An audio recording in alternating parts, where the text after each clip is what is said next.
Ugh.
And now, preview time. So let's take a look at what's coming your way.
The Jeff Meacham Network's Multiverse of Media. For over 15 years, the recognized symbol of excellence and the standard bearer in coverage of sports and entertainment.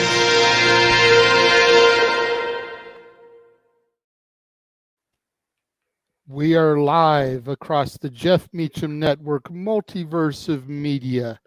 Whether you are in Toledo, Ohio, or Victorville, California, all eyes descend upon Bakersfield as the NXT superstars look to show their adversaries no mercy.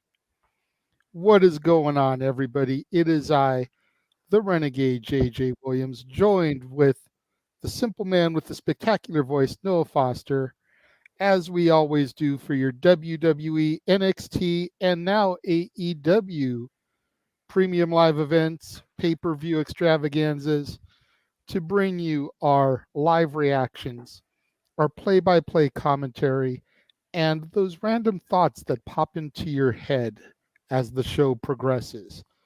Noah, I know this may not be your NXT. We all know this is my NXT, but you acknowledge the fact that this NXT is better what it used to be. What's your level of excitement for this show tonight, my friend? First off, good to see you as always, JJ, and thank you, Kate Brayer and Daniel. Appreciate your support as always for Custody 18 Studios and Multiverse Media. As far as my excitement level goes, there is some level of intrigue. I'm very much looking forward to both World Championship matches.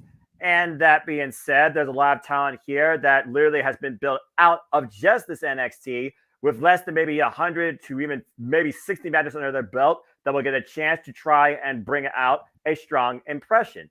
I'm going to be very respectable here and say probably a 7. I still feel like the Heritage Cup's the oddest thing in this NXT. I still don't think it fits here. And there is, again, some underwhelming level of interest for me when it comes to what they put into the likes of the NXT Tag Team title match. And I'm not sure how to perceive Blair Davenport versus Kalani Jordan, otherwise more known as maybe Breakout 20 preview for Kalani. But this still should be a nice, interesting show, and I'm looking forward to calling it with you. That's fair. That's fair. I mean, I would say my excitement for this show is between an 8 and a 9. You know, like you said, the whole Blair Davenport Kalani Jordan match is just kind of question mark. Whiskey Tango Foxtrot. You know, Tim Allen, Home Improvement question mark sound here. Yeah, I mean, the challenge was laid out this past week on TV. Why they didn't announce it then so that we could get a legitimate graphic out of it and not have to make it the oddball graphic. I mean, we literally have to use the Photoshop cut and paste imagery that they put onto the .com for this one. Every other match we get the TV graphics for because they've been hyped on television. Like, I literally put the Hulu on my laptop screen and screenshotted some of them, like the Noam Dar Butch and the Trick Williams, Braun North Breaker and America. Baron Yeah, Corbin. the Dominic Mysterio Trick Williams for the North American title, since that kind of came about at the last minute. But it came about with enough time where they were able to present a legitimate graphic for it, unlike this. I'll say it once. I'll say it again. WWE is lazy promoting and Control-C, Control-V, I could do better in Adobe Photoshop on-site graphics versus the television. Oh, look, there's a television one. Now that pops out. Yeah, anyway. And apparently it is going to be a kickoff. So where we were originally led to believe there was no kickoff match, it's going to be on the kickoff, which is kind of cool in of itself because we haven't really had any kickoff matches for a long time.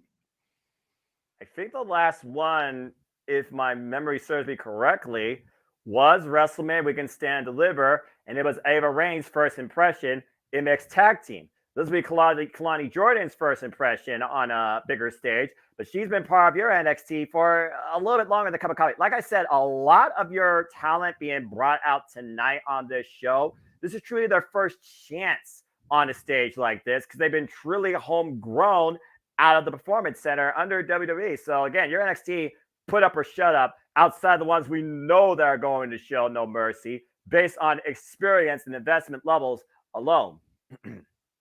Yeah, absolutely. And, you know, Dragon Lee, you've got to kind of be questioning here as we take a look at him on the kickoff getting interviewed by McKenzie. You know, he had a match on Raw last week. He's going to have a match on SmackDown next week. Is his time in NXT over, Or is this just a little dangle of the carrot, so to speak, to see how he performs on the main roster? I'm starting to wonder if his time hasn't come to move on up to the east side, if you will. He's one of those that I feel like didn't necessarily need to go to NXT in the first place with a level of experience well known to like phenomenal AJ Styles in the Lucha Libre culture. So I very well think you might be on point there. He's been involved in multiple occasions now for the NXT North American Championship under both multiple person affair and singles affair. As you alluded to, we talk about, of course, the NXT North American Championship match. Not only has he lost to the current champion 2 times in a row on both Raw and NXT, he has to don the stripes and show that level of integrity. He holds the decision in the future of the NXT North American Championship right now, literally in the palm of his hand and the slamming of his wrists, as you know how referees like to count. But that being said, I do wonder if any tricks or shenanigans will be pulled, and will they be on behalf of Trick Williams or Dominic Mysterio? Well, speaking of tricks and DOMs, let's go ahead and talk about this a little bit. Dragon Lee, special guest referee, they're hyping it right now on the countdown. Trick Williams really showed himself on television this past week, performing in 2 matches, putting on great performances in both of those matches, and coming out on top in both matches. I mean, I don't think anybody gave him the benefit of the doubt in that triple threat that became a fatal 4-way, but simple happenstance sometimes is all it takes. Right place, right time, right momentum, even if it's by some clumsy circumstance. His collapse into Tyler Bate was just enough to make him fall and count the 3 to get the victory. Yeah, to outlast the field like Tyler Bate and Axiom, who of course have been at odds end since NXT UK, and also outlasting likes of Dragon Lee, who at this point people probably put as the first ballot next candidate as the North American champion. We see right now it is Trick's time to shine, and after he literally put it online for himself, after confronting Ilya Dragunov, garnering his respect and hanging with him, it's been a more positive side for Trick Williams. There's still a lot he needs to prove to us because he definitely is not on the level of him, which I know we'll talk about here soon enough, but this is his biggest opportunity. But for Dirty Dominic Mysterio, being his only singles title so far in his WWE career, we've seen how far he's gone with it as well, defending it across all 3 brands, Raw, SmackDown, and NXT, successfully. Now, you could say there's been some help from the Judgment Day and Mommy, but it's one of those things when a heel some point has to step up and prove they can do it all by himself. He did that this past Monday. He has a chance to do it again, but it has to depend on the integrity of probably his greatest adversary since his title run. But honestly, this literally could be a diamond in the rough that we get tonight in Trick Williams. Trick Williams has a very real chance to become the new NXT North American champion. Yeah, I think you took the right phrase there, the diamond in the rough. Does Trick Williams enter the Cave of Wonders and emerge with the North American Championship? Or does Trick Williams touch everything but what he is supposed to claim and leave with nothing? Put up or and shut for those up. of you at home, if you get that reference, then welcome to the right place.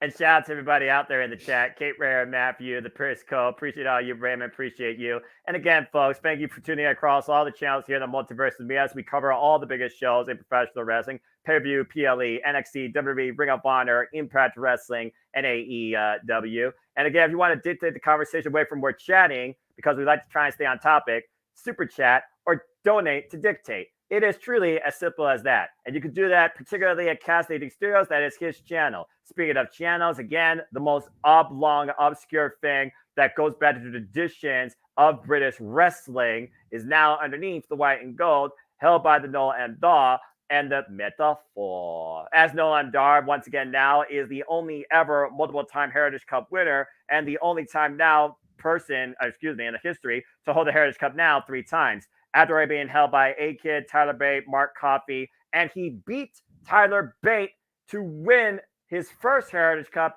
back at NXT UK in the first place. He is the definition of shenanigans and tomfoolery. But as we saw in this Global Heritage Invitational, for those that don't know or who do know, especially those that are fans of outside the WWE and other things wrestling, this was their soft version of basically a G1 climax, where win got you 2 points, draw got you 1, loss got you 0. And we saw Butch / Pete Dunne, for those that remember that name, his road all the way to the finals, overcoming the likes of Charlie Dempsey, Axiom, Tyler Bate, and particularly Joe Coffey. Tonight, though, Butch has Tyler Bate in his corner. There's no doubt the metaphor will be in Noam Dar's corner. In a match that definitely is about strategy and pace and timing and execution, and the fact that Noam Dar has never beaten Butch in one-on-one action, this very well could be the reset point for the Bruiserweight in your NXT, where I feel the Brawling Brutes is beneath him at this point. I really do. Yeah, I mean, it's sad that the Brawling Brutes haven't really been doing much of anything, to the point where Pete Dunne, Butch, has needed to go back down to NXT just to kind of stay relevant. As soon as I saw his name in this, I figured he was going to win the whole thing. The thing that surprised the hell out of me throughout the entire bracket was Charlie Dempsey didn't get a single point. Nope. He went butt. That shocked the hell out of me, considering who his daddy is and the way they've been pushing him lately on NXT television. I wanted it to be Charlie Dempsey versus Butch. Granted, they were the same bracket, so that wasn't able to happen. But when I first heard the people that were going to be in it, that's what I wanted to see. That was my finals, my fantasy booking, if you will. Yeah. But regardless, I can't stand Noam Dar. So you can say he's doing his job as a heel, but there's just something about him that irks the ever-living shit out of me. And it's got nothing to do with the TikTok rejects or Oro Mensa. It's just something about Noam Dar. I want to see Butch Pete Dunne take this. I want to see him bring the championship up to the main roster. I would like to see him defend the title under Heritage Cup rules against maybe a Santos Escobar. That'd be interesting. And of course, we saw how globally, culturally inclusive the Global Invitational was. And again, everybody pretty much outside of a couple of people you could name basically came out of the United Kingdom area in contention for this. For those that don't know, here are the rules to a Heritage Cup match that you will see tonight. A Heritage Cup match is 6 3-minute rounds with a 20-second break between rounds. It is basically at its forefront 2 out of 3 falls. Person to receive 2 falls first, basically you have to get a fall in 2 rounds, wins. Falls can be scored via pinfall, submission, or by countout. If a fall occurs, that round ends immediately. Disqualification or knockout, though, officially ends the match. Disqualified, you lose the cup. Knockout, you hold the cup. And after 6 rounds, the most fall wins, but also because in these type of matches, you could very well end in a tie. If it ends in a tie, the champion does retain. It's a very unique match, and to the point we have seen Noam Dar, heist his way to round 6 in most of these, including against the very person he took it off of last time, Nathan Frazier. And again, folks, we know AEW Collision. It's all right, because it's Saturday night, but we are hashtag spoiler free. So please, again, stay on focus here. But thank you, by the way, for that ringing endorsement and encouragement, Kate Rare. Pop, nice to see you. Again, though, I just want to see literally Butch turn him into a pretzel. Tyler Bate and Pete Dunne, the 2 men that define the black and red, define the United Kingdom landscape for WWE. Pete Dunne being the longest reigning NXT UK champion. Tyler Bate, who first won that championship, inaugurated in the tournament at the Royal Crown Hall. It just feels like a full circle moment for me with Tyler Bate and Pete Dunne's corner if Pete Dunne wins this and once again brings prestige, possibly, to this homage to British wrestling tradition. I think definitely Butch deserves it more. I couldn't agree with you more. And speaking of who deserves it more, does the family remain at the head of the table, so to speak? Or do they get sent to sleep with the fishies by either OTM, Angel Garza, and Humberto Carrillo, or the Creed brothers. Hey, talk about a cluster bleep. I'm just going to put this out there right now. What is with your NXT and these bigger shows in booking the tag titles in fatal four ways? It's getting overkill, JJ. I'm just saying. I'm with you there. It's much like we discussed it yesterday on Simply Predicting. It's much like the ladder matches for the North American title, but I see there being some long-term story here, and I see this I do see that. essentially going, for lack of a better term, in elimination. Once whoever gets pinned tonight, the last three teams remaining will then go to presumably NXT Halloween Havoc, and it'll be a triple threat. Whoever gets pinned there, it'll then go to NXT Deadline, and it'll be team versus team. Can't really call it one-on-one, but team versus team, standard tag match. I like to call tags at the heart of normality traditional. 2-on-2, 2 teams only, challenger, champion, made the better team win or escape. But we've seen the family with those with integrity that decided to bring everybody to the table, give everyone a chance at the richest prize that the Don Stacks hold. So Tony D'Angelo and Stacks, they're going to retain the gold. They're going to retain the gold. I think that's a safe bet. Now, but here's the other thing I do find interesting. Again, like I said, your NXT, a lot of homegrown talent with no previous other company title expectations or like any real journey in this industry besides literally day zero, some point in this NXT. That is the story for the Creed brothers, the family, and OTM. But Angel Garza and Puerto Carrillo coming here with the most experience. They actually, between them, on average, have over 10 years of wrestling experience. And believe it or not, under different names, they are previous tag team champions in a different promotion. They were Crash Tag Team champions back in 2016, 2017 for 161 days. So they honestly might be the team flying underneath the radar. As far as OTM, out the mud, literally, these guys are still yet to, literally sprout. And I guess they got scripts in their corner, according to what I'm seeing now. If you riddle me this, riddle me that, tell me if that makes any sense. Bronco, Nima, and Lucy and Price, they've been a team apparently in and out of this NXT now since 2022. And by that, I mean they've been on Level Up if you've actually watched that content. And then, like I said, the Creed brothers, who haven't been tag champions since losing at Worlds Collide in Fatal 4-Way elimination action, to your point. When they were merging NXT UK and NXT, they have not had the tag title since. And this has got to be, I think, this year alone, their third multiple team dancing chance. It's one of those things with the fact they're now back in this NXT. I don't think they need them again, but I do think they want them again. And honestly, it might be the family that says, I'm going to dance you to them underneath tradition. I think that right now is the end game of these two teams. But based on the fact that you have such a cluster of original NXT teams here with one with experience, unless Angel Garza and Puerto Carrillo lie, cheat, and steal and blow the pants off, if you know, their way to victory, I got the champs definitely retaining. But it's interesting that the family decided to bring everybody through the table, made the entire 13 division, Shawn Michaels, an offer they couldn't refuse. Is it more so just, to prove how much they deserve to be the champions, or is it just a matter of eliminating all possible future contenders in the way of competition?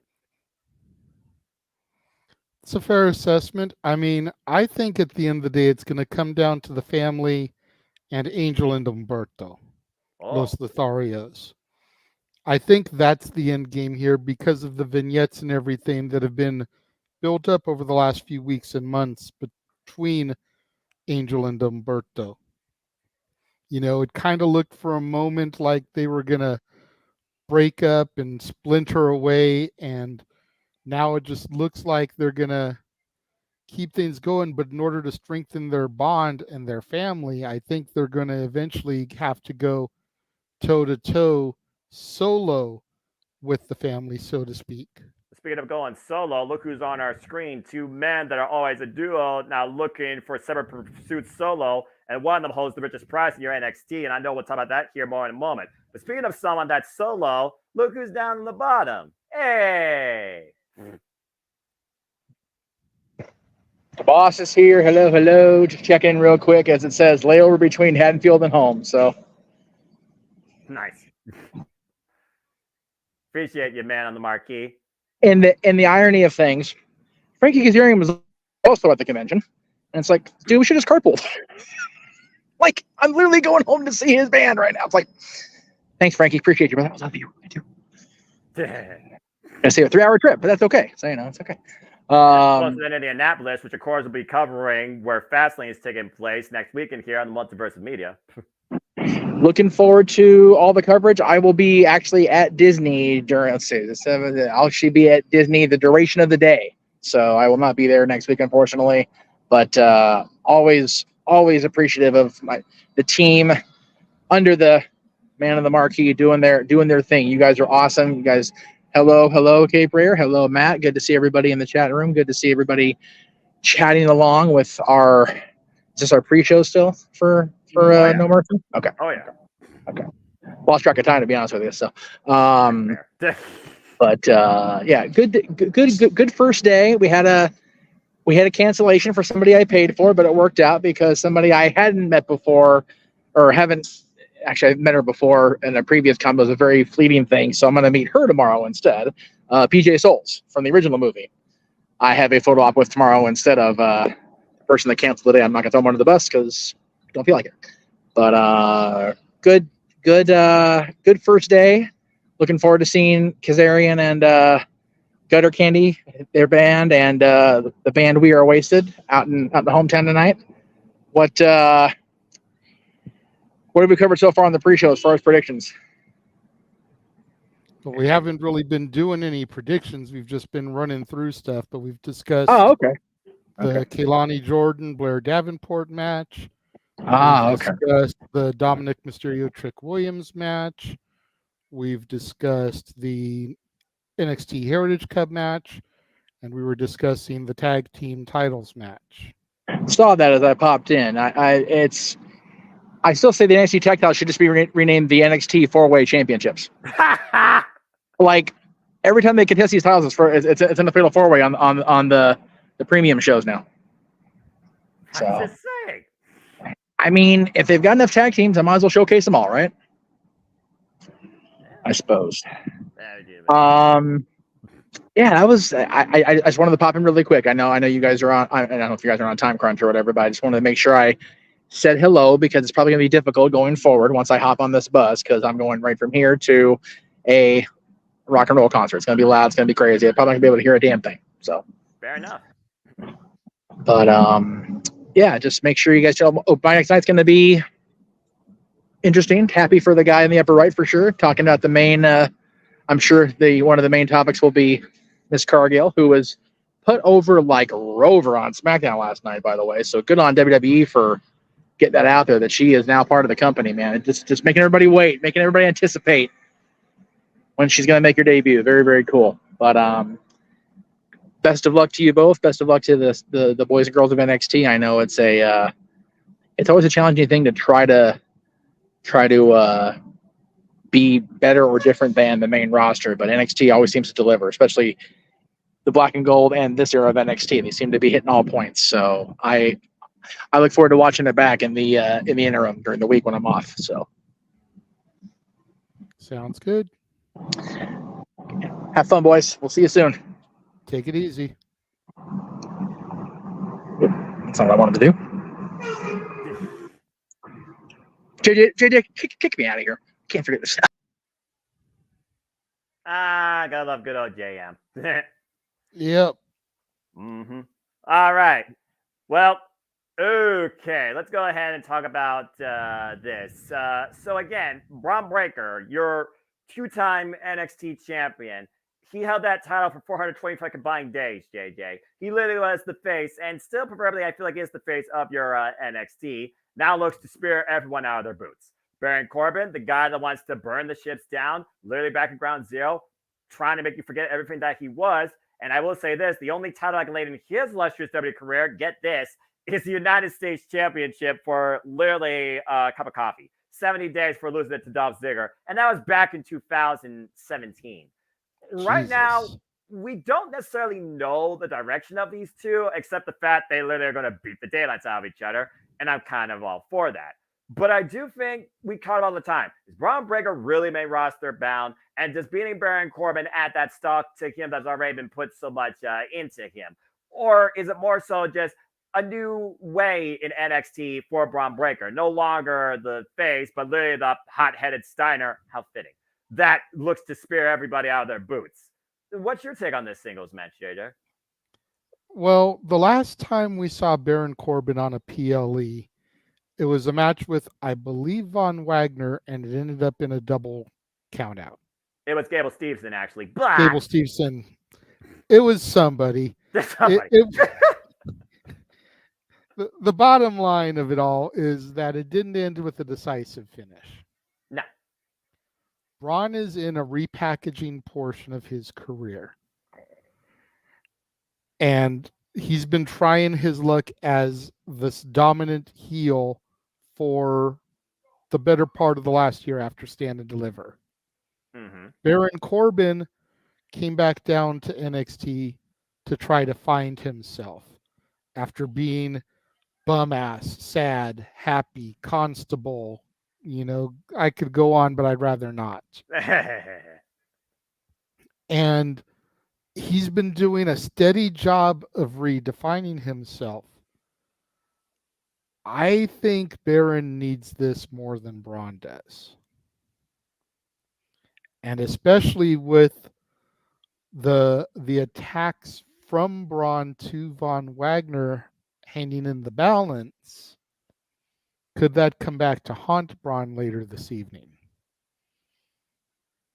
Karma is a bleep, and we certainly will see if Karma catches up with one of these two, particularly the sins of Braun Breaker or the past history of Baron Corbin. We take a moment to listen to himself, and the hot man, Trick Williams, on our screen. Of course, holding the richest prize in your NXT, Camilla Hayes. This is your boy. This, to me, is the main event, but WWE choices and star power and stuff. Yeah, I digress. We'll listen to the champ real quick here, and then JJ, you can go ahead and spearhead the conversation on this, folks. And again, folks, if you want to take the conversation, donate, super chat. It's as simple as that at Cassidy 18 Studios, where I'm not monetized, but I'm happy to support a friend as we're here to discuss everything in NXT, especially him. HIM Capital. That's right. Try and find my remote here. All right. Well, Champ seems confident. Trick definitely supporting his boy, but Trick will not be in the corner, as we know, as Trick has his own itinerary tonight where he tries to show him what he's learned underneath him and what he's trying to do, like what him has done too. So, JJ, let's talk about the most important match here tonight, because him versus Ilya Dragunov 2. Take it away, good sir. Go ahead and preview. Okay. First of all, let me just say you fucking suck for throwing this to me first and foremost, because I was all ready on Tuesday to pick Ilya Dragunov to dethrone Melo until Trick got thrown into the North American title match. Mm-hmm. That one addition leads me to believe that Melo won't miss, that Melo will retain, and that Trick Melo game will be running my NXT come Tuesday. If Trick hadn't been added to that match, then I could have seen Ilya taking the strap. Not that I want Melo to lose, but Ilya has just been on this whole other level. Damn right. And it's been hard for Melo to keep up with Dragunov. Dragunov has been outworking him. But that one little change, that one little hiccup,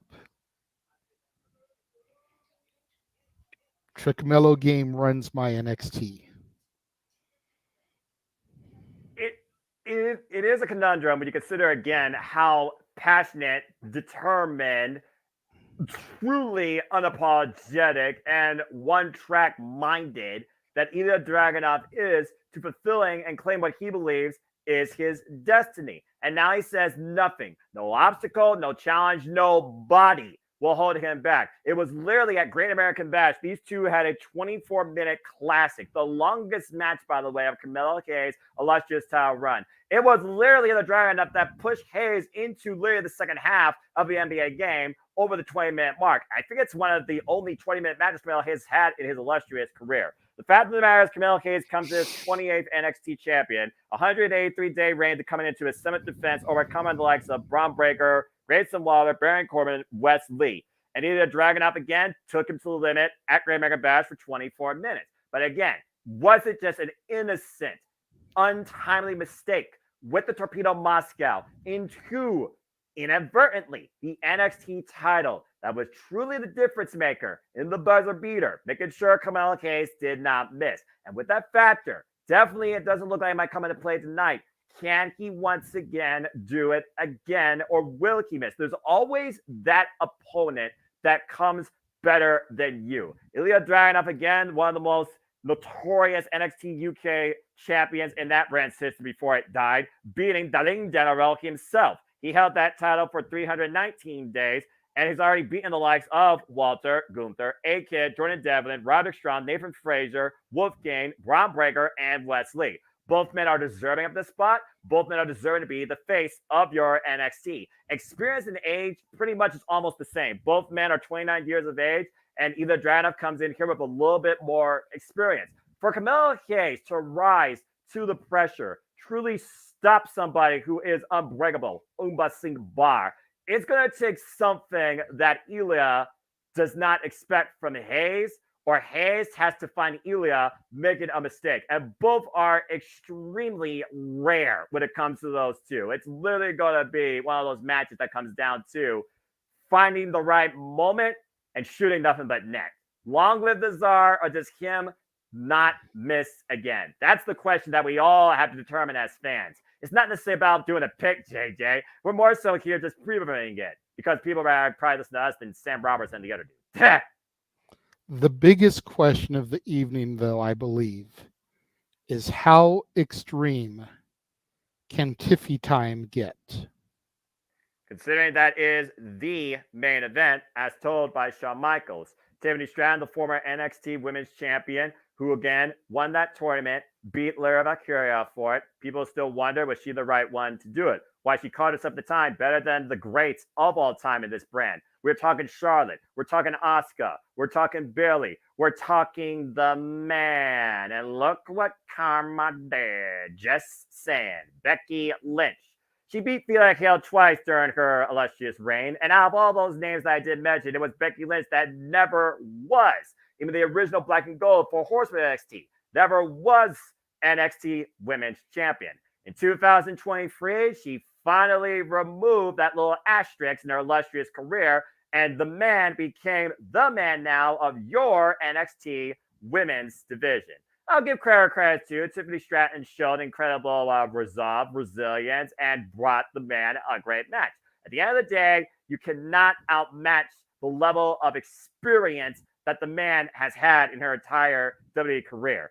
But now we throw experience a little bit out the window and see how innovative these two can be. And Becky Lynch is no stranger to taking things to the extreme. As I alluded to a few years on Evolution, the only ever all-women's PLE, it was Becky Lynch beating Charlotte Flair in Last Woman Standing. Not to mention, she overcame one of, if not the greatest of all time, Trish Stratus, inside the steel cage. So for the first time in Tiffany Stratton's career, she's going to go to the big time on her own stage with a bigger star in the main role.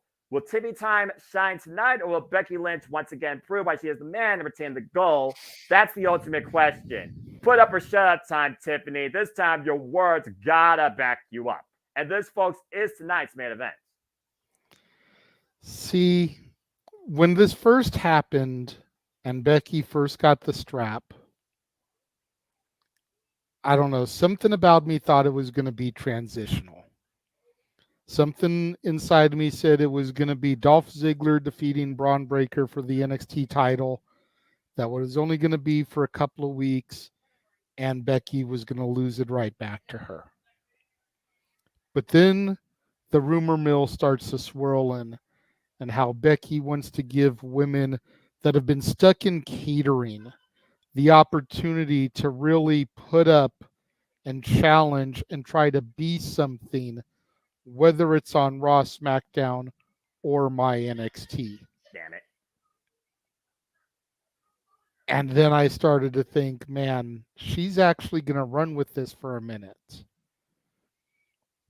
I don't want Becky to be my NXT Women's Champion because she should be a central focus on Raw. She just came out of a glorious feud with one of the greatest of all time, Trish Stratus. Yep. And her consolation prize is the NXT Women's Championship. Yep. She's not going after Rhea. No. Looks like Nia Jax is positioned to be Rhea's next challenger. That's a different conversation. She's not teaming with somebody to try to get the women's tag straps off of the Hot Mess and her tag partner du jour. She is stuck in NXT purgatory, presumably because of the lemonade bit and her little, scoffing and verbal diarrhea about being pulled off of SummerSlam.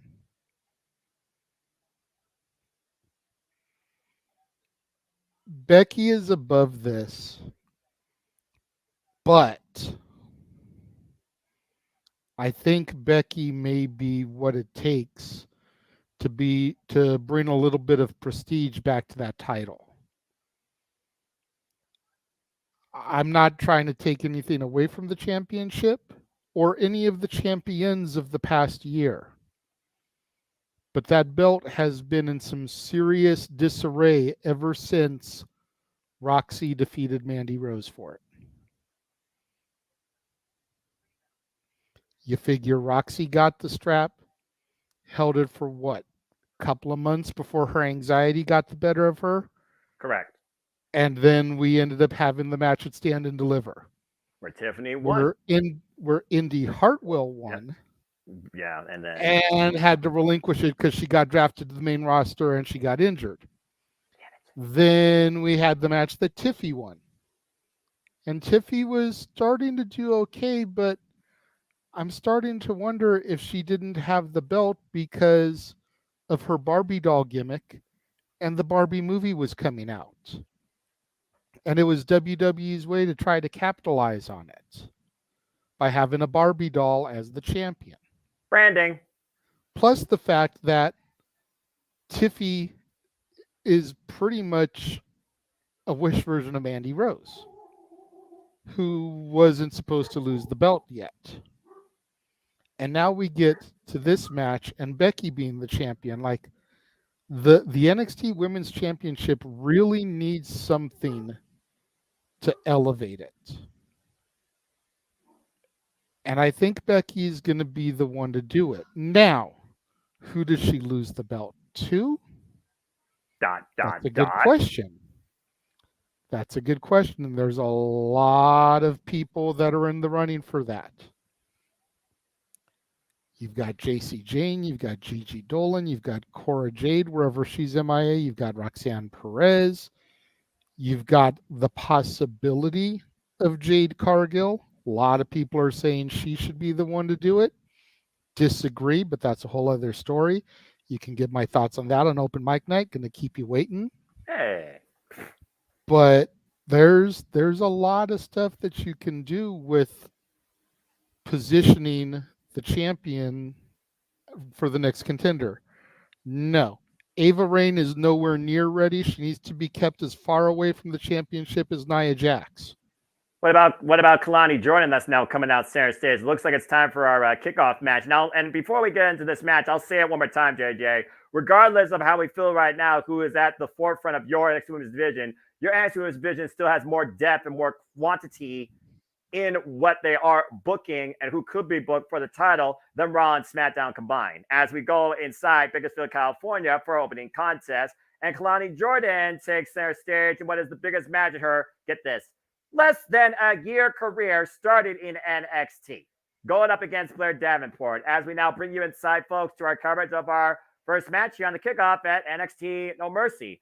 Kalani Jordan's going up against a 10-year veteran, though, in Blair Davenport, trying to avenge a fallen friend since Gigi Dolan got attacked here, JJ. Yeah, and I think Blair Davenport is being positioned as the gatekeeper of the NXT women's division. She is that Miz, she's that Dolph Ziggler, she's that Natalya that they put the new girls up against to really kind of get them to show their merit and their mettle and prove their worth. Kalani Jordan, this is not her first dance. This is not her first match. She's had a few matches on my NXT television. She's a former gymnast. Some of the stuff she does in the ring will surprise you if you've never seen her in action. You got just a little bit of a taste of her flexibility there in the ring before Blair came out. Kalani isn't going to be someone that gets twisted and stretched easily because she's got that flexibility going for her. She's going to be able to suffer some of the pain that some women take as pleasure. Blair isn't going to just have a pushover match with her. This is an incredible opportunity for Kalani Jordan, especially with the breakout tournament looming. And we are still supposed to get the announcement of the brackets here this evening, Noah. Don't forget about that. And we'll definitely talk about that when that comes out. Kalani Jordan, I believe very well, is one of those participants, along with, I think, Denny Palmer. And to your point, Kalani Jordan, she's been involved so far in 25 matches in her wrestling career. To Blair Davenport's over 350 matches in her 10-year career. Former World of Stardom champion, SWA champion, cards us up type occasion. As we got a kind of a type to keep things over. Oh, man. And it's one of those things like you talked about when it comes to proving ground, breakout tournament, truly showing your merit, testing yourself against one of the best. Blair Davenport is literally one of your most experienced individuals in your entire NXT women's division. And she's kind of been a bully to the point she's attacked everybody and has fallen short multiple times for the NXT Women's Championship. We saw what happened at the Great American Bash against Roxanne Perez when you got personal with her family. Now she's got personal. Beautiful head scissors. With Kalani Jordan and Gigi Dolan. There's a bit of flex off there. Kalani Jordan, she seems very well agile to your point. That gymnast background coming to play. Blair Davenport, not much of a gymnast, more of an aggressor. As she catches her. Oh, God. Oh, Jesus. That's a long fall. Did you see the way she fell? She grabs the lower back, the whiplash effect on the side of her neck. That was an awkward landing when she hit the apron. Oh, no doubt. That'll definitely shorten a young and promising career. Again, the career's just starting. Take a look at the replay here. Watch the way she hits. Bam! And I think her knee got caught also. The left knee got caught when she was trying to basically fall without grace from the top turnbuckle. Could have hyperextended the muscle there. Definitely. Blair definitely the dominator right here at this point in the match. Beautiful hip toss there by Blair Davenport. And you see right now Kalani just grabbing her lower back, unable to get out of the gates. Nice scoop slam. We can stay here. Hook of the leg, middle of the ring. 2 count only. It was literally August 8th that Kalani Jordan lost to Blair Davenport after previously facing her in one of her very first matches ever on Level Up. So this is the third time that Kalani Jordan has been in the ring with Blair Davenport one-on-one, yet to beat her. It was the first time for everything. And what better stage than NXT No Mercy, her PLE debut, I believe, Noah. Correct. Even if it is the kickoff match. Uh-oh. Again, you only get one first impression. Make the match as important as your spot, okay? At the kickoff, you set the pace before the show. Make people remember who you are. Make people know what this NXT is all about. Make people believe in WWE and women's wrestling. Okay, that might be a bigger challenge than meets the eye, but NXT actually has most potential to do it. as she's trapped right now in the full crab. Kalani Jordan, though, just trying to stretch her way to the ropes, raising her body. Oh, nice rubber. Oh! Nice Wow. reversal there by Kalani Jordan. All How much right. did that take out of her to shift that momentum, though? You see her clenching her back some. And she's been literally clenching her lower back ever since that fall today, even with these open palm strikes and forearms right now. Just trying to throw everything possible. Waist lock, caught, Blair Davenport, the roll through, hook a both legs in the cover, too. Oh, wow. Blair Davenport definitely caught off guard there. I think Blair Davenport might be underestimating Kalani Jordan. She's underestimated a lot of her competition. Again, she was literally brought in as the top gaijin, one of the biggest threats to the NXT Women's Championship. And as of late, she's been anything but a threat, more so just a bully. Of course, we know she was brought in when she was the mysterious son that has touched everybody in your NXT, including Roxanne Perez, Wendy Chu, Kalani Jordan, GD Dolan, just to name a few. Yep, Nikita Lyons, who's still MIA. But apparently she's on the road. Oh, my God! Jesus. I'm going to say Both knock women you out. trading forearms back and forth, but that last one just floored Kalani Jordan. And a boot to the face. Nothing pretty about that. Call it whatever you want. I call it effective. And right now she's instigating her competition. Again, Blair Davenport knows she's in control. She believes that she is better than Kalani Jordan. Kalani, though, not going to hear it. Again, we still, of course, talk about two women that are going to go extreme later on tonight on NXT No Mercy in the main event. Becky Lynch defending the title against Tiffany Stratton. Kalani using the ropes. Ooh. That nice was bulldog. Nice offense. A satellite bulldog of sorts, using the ropes and added rotation momentum. But again, you see her grasping her lower back. She's unable to capitalize here. Yeah. She definitely found a moment. Take a look at the replay here, JJ. Oh! Oof. Actually, it looked like an ace crunch. I don't think it was a bulldog. I think she got more in a cutter. But I'm not sure how much she took out of Blair, as Blair right now is the first to at least get up to both of her feet. To your point, you called what you want. I call it effective. Nice forearm smash to the face there. Kalani Jordan starting to build some momentum here, using that gymnastics background, taking Blair down. Cartwheel, she's got back to capitalize here. And the kip up. The audience is fueling on Kalani Jordan.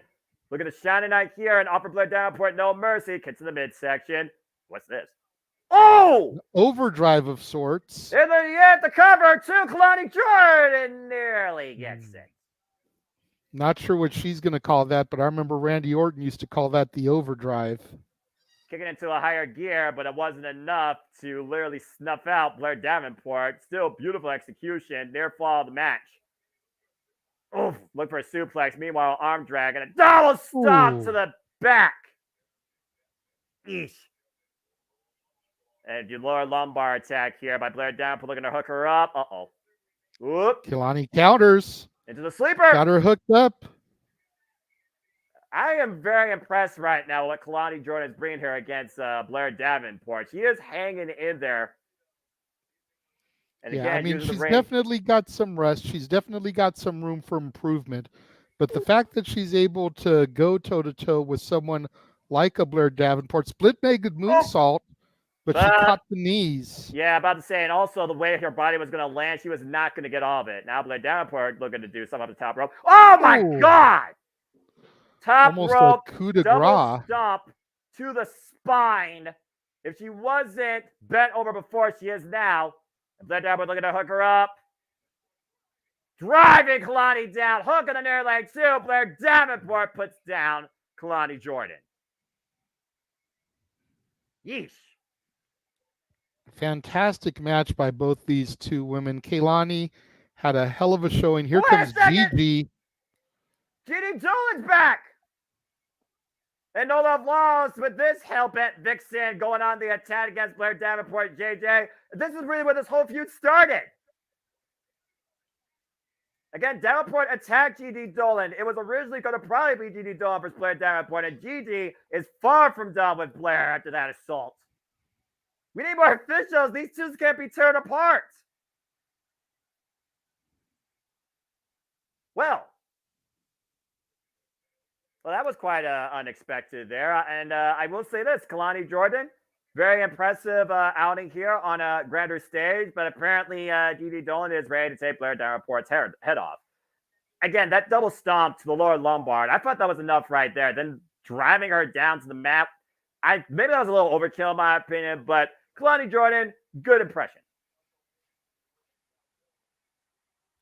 Again, we'll see if she's involved, JJ, to your point, in this year's NXT's breakout tourney for the women. Again, it was Roxanne Perez, the prodigy, that won the breakout tourney, that won the first ever Iron Survivor Challenge, which of course we'll cover on NXT Deadline in December, still to come, of course.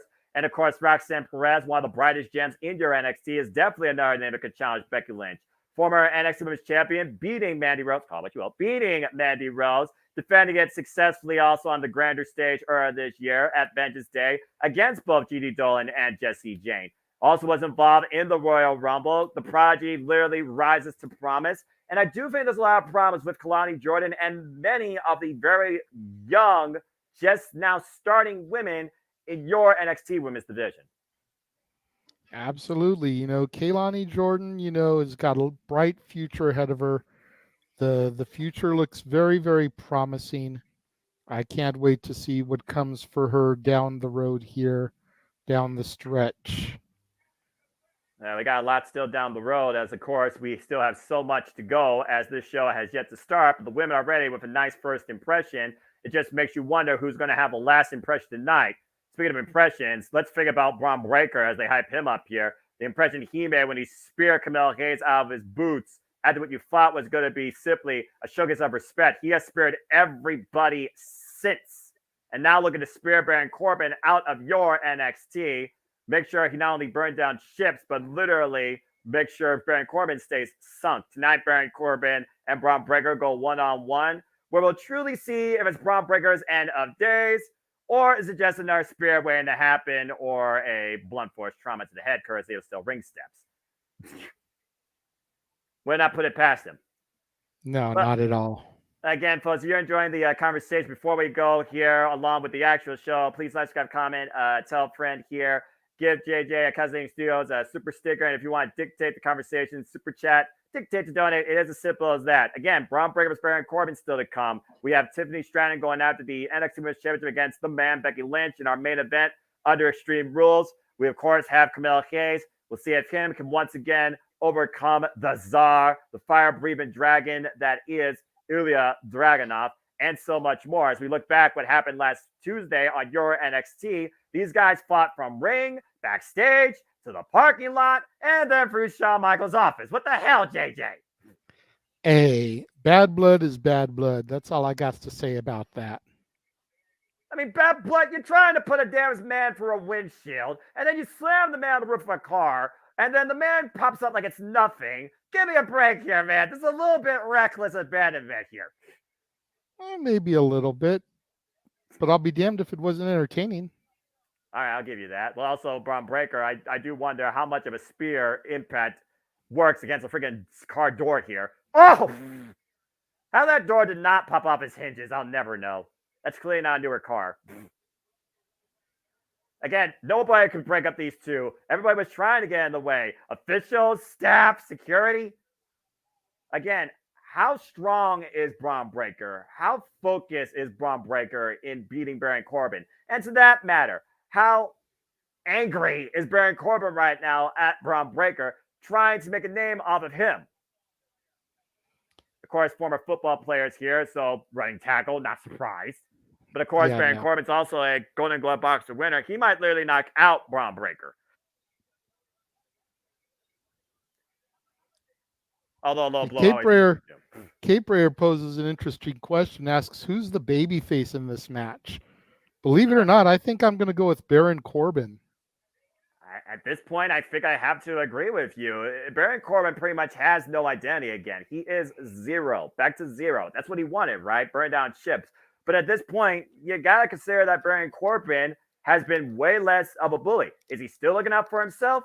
Absolutely. It's the only way you can try and be number one in this industry. You got to look out for yourself. But at the end of the day, what Braun Breaker once was to your NXT audience, he's now the biggest bully of the entire thing. I mean, he speared Camille Hayes out of his boots twice. He literally put Von Wagner on the injured reserve shelf. He speared your professor of Chase U, Andre Chase. Anybody that's been in Braun Breaker's way, he speared him next week.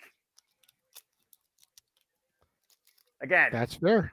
they're going to have to reinforce ringside. They might need security and staff on hand. And hopefully there's stronger walls backstage. Seriously, Shawn Michaels, how cheap is your NXT budget? That was ridiculous. I'm just, writing notes, scouting town. Next thing you know, 2 men blast in my office. I would have freaking suspended both men on the spot. Yeah, without question. It looks like that Braun Breaker and Baron Corbin, this hostility that can't be contained, they might literally be our opening match here as we go back to our virtual panel with Megan Morant and the other 2 guys. Chris Marat, good to see you. Emmanuel, appreciate you here. And Kate Bray, again, great question. Kenton DQ, good to see you. King Mike, not my NXT. Hey, better than what it used to be, man. That's why we're here covering it. At the end of the day, you can't argue against names like freaking Ilya Dragunov, like Camilla Hayes. Well, those are my top 2. There's other great ones, too. They're just not at that level, in my opinion. And experience also shows that. What was that? Roxanne Perez. She's in your NXT, but she's not on the show. I was looking at the show. But yes, absolutely, Roxanne Perez. I think Roxanne Perez, if the anxiety is truly under control, that's not something WWE, by the way, can actually fine-tune. That is her choice, her challenge. Then yes, she definitely is already main roster worthy. It just comes down to booking. As we got still, again, a couple of minutes, folks. Grab your drinks, grab your snacks, buckle up, and sit in before the weekly Saturday Night Shenanigans that are open mic night as we get ready to tune in to NXT No Mercy. Again, at this point, Braun Breaker is a former NXT champion. Baron Corbin, he already had a chance at the NXT championship since coming down here. He lost to him. So at this point, this battle is literally just 2 men's egos, 2 men's pride, as we're down to 3 minutes and 22 seconds here tonight. So at the end of the day, I guess the real question is not necessarily who is heel or babyface.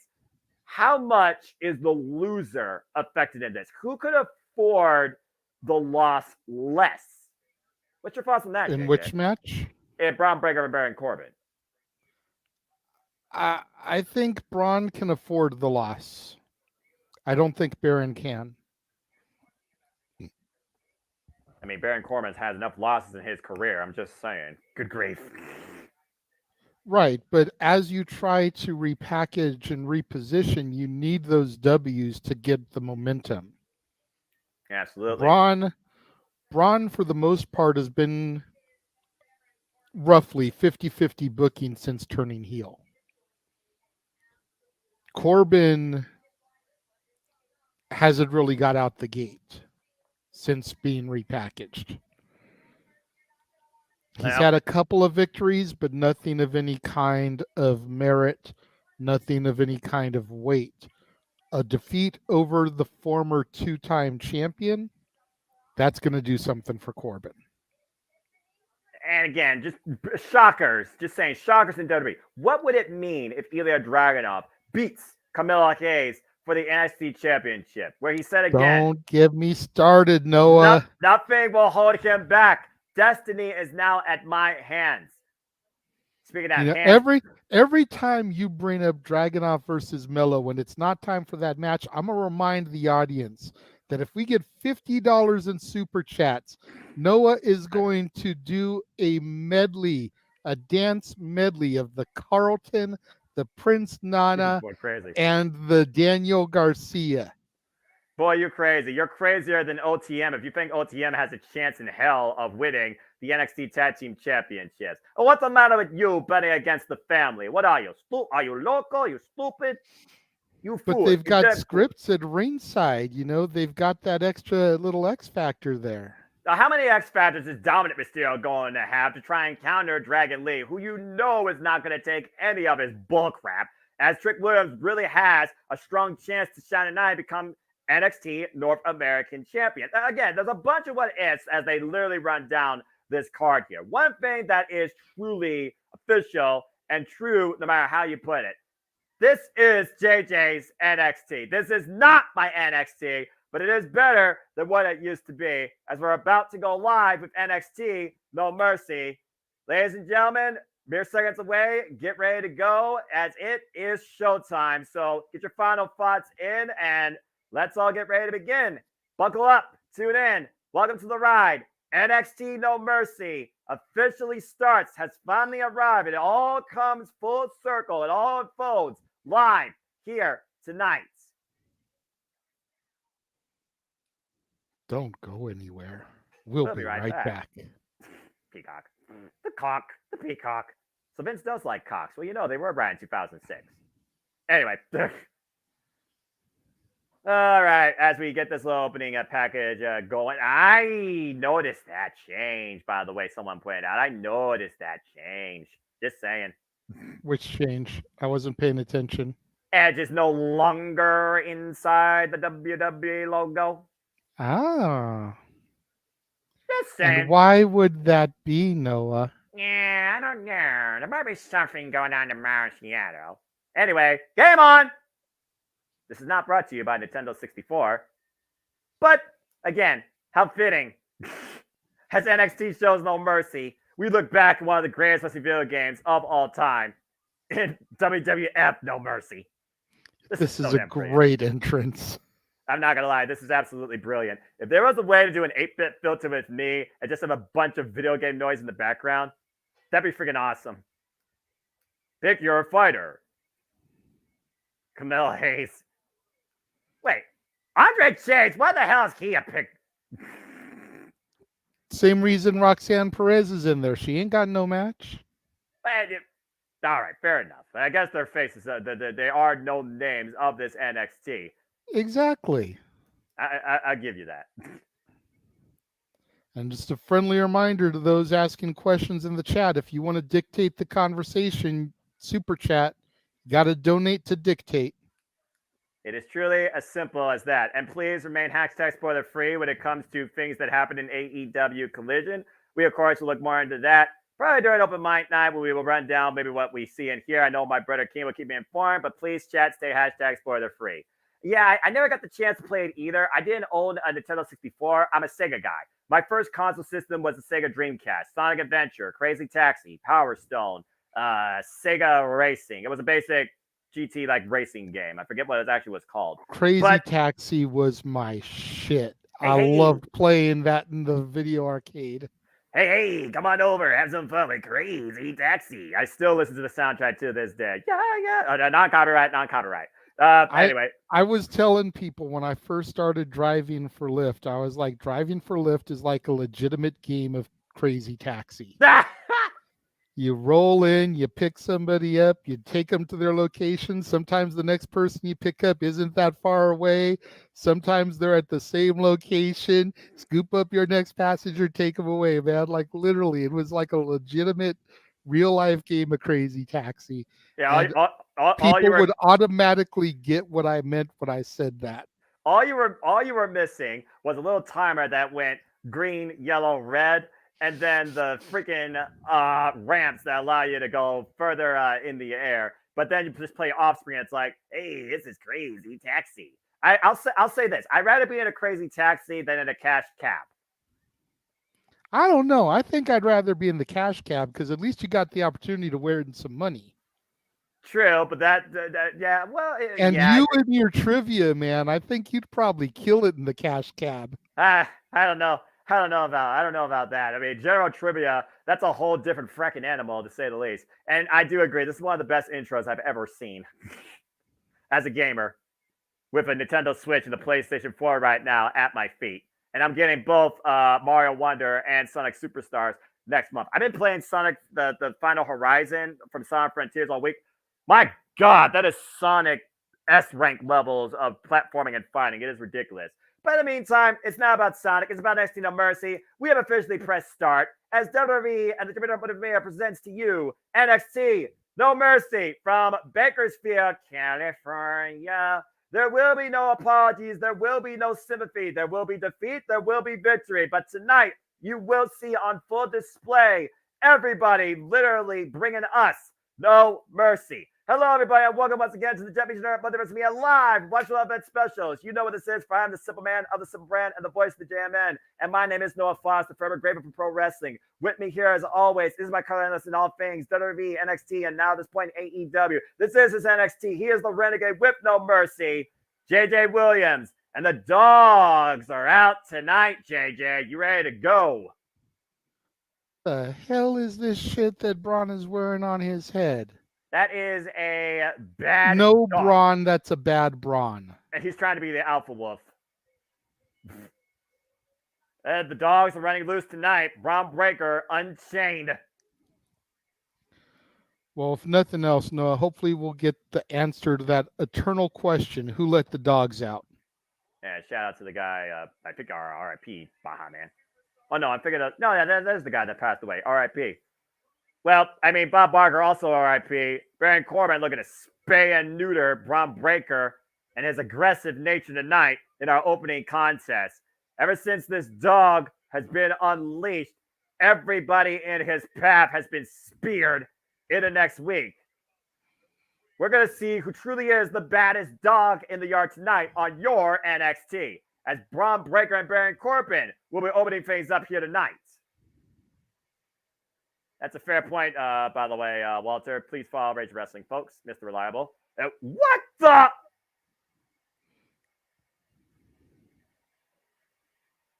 Okay.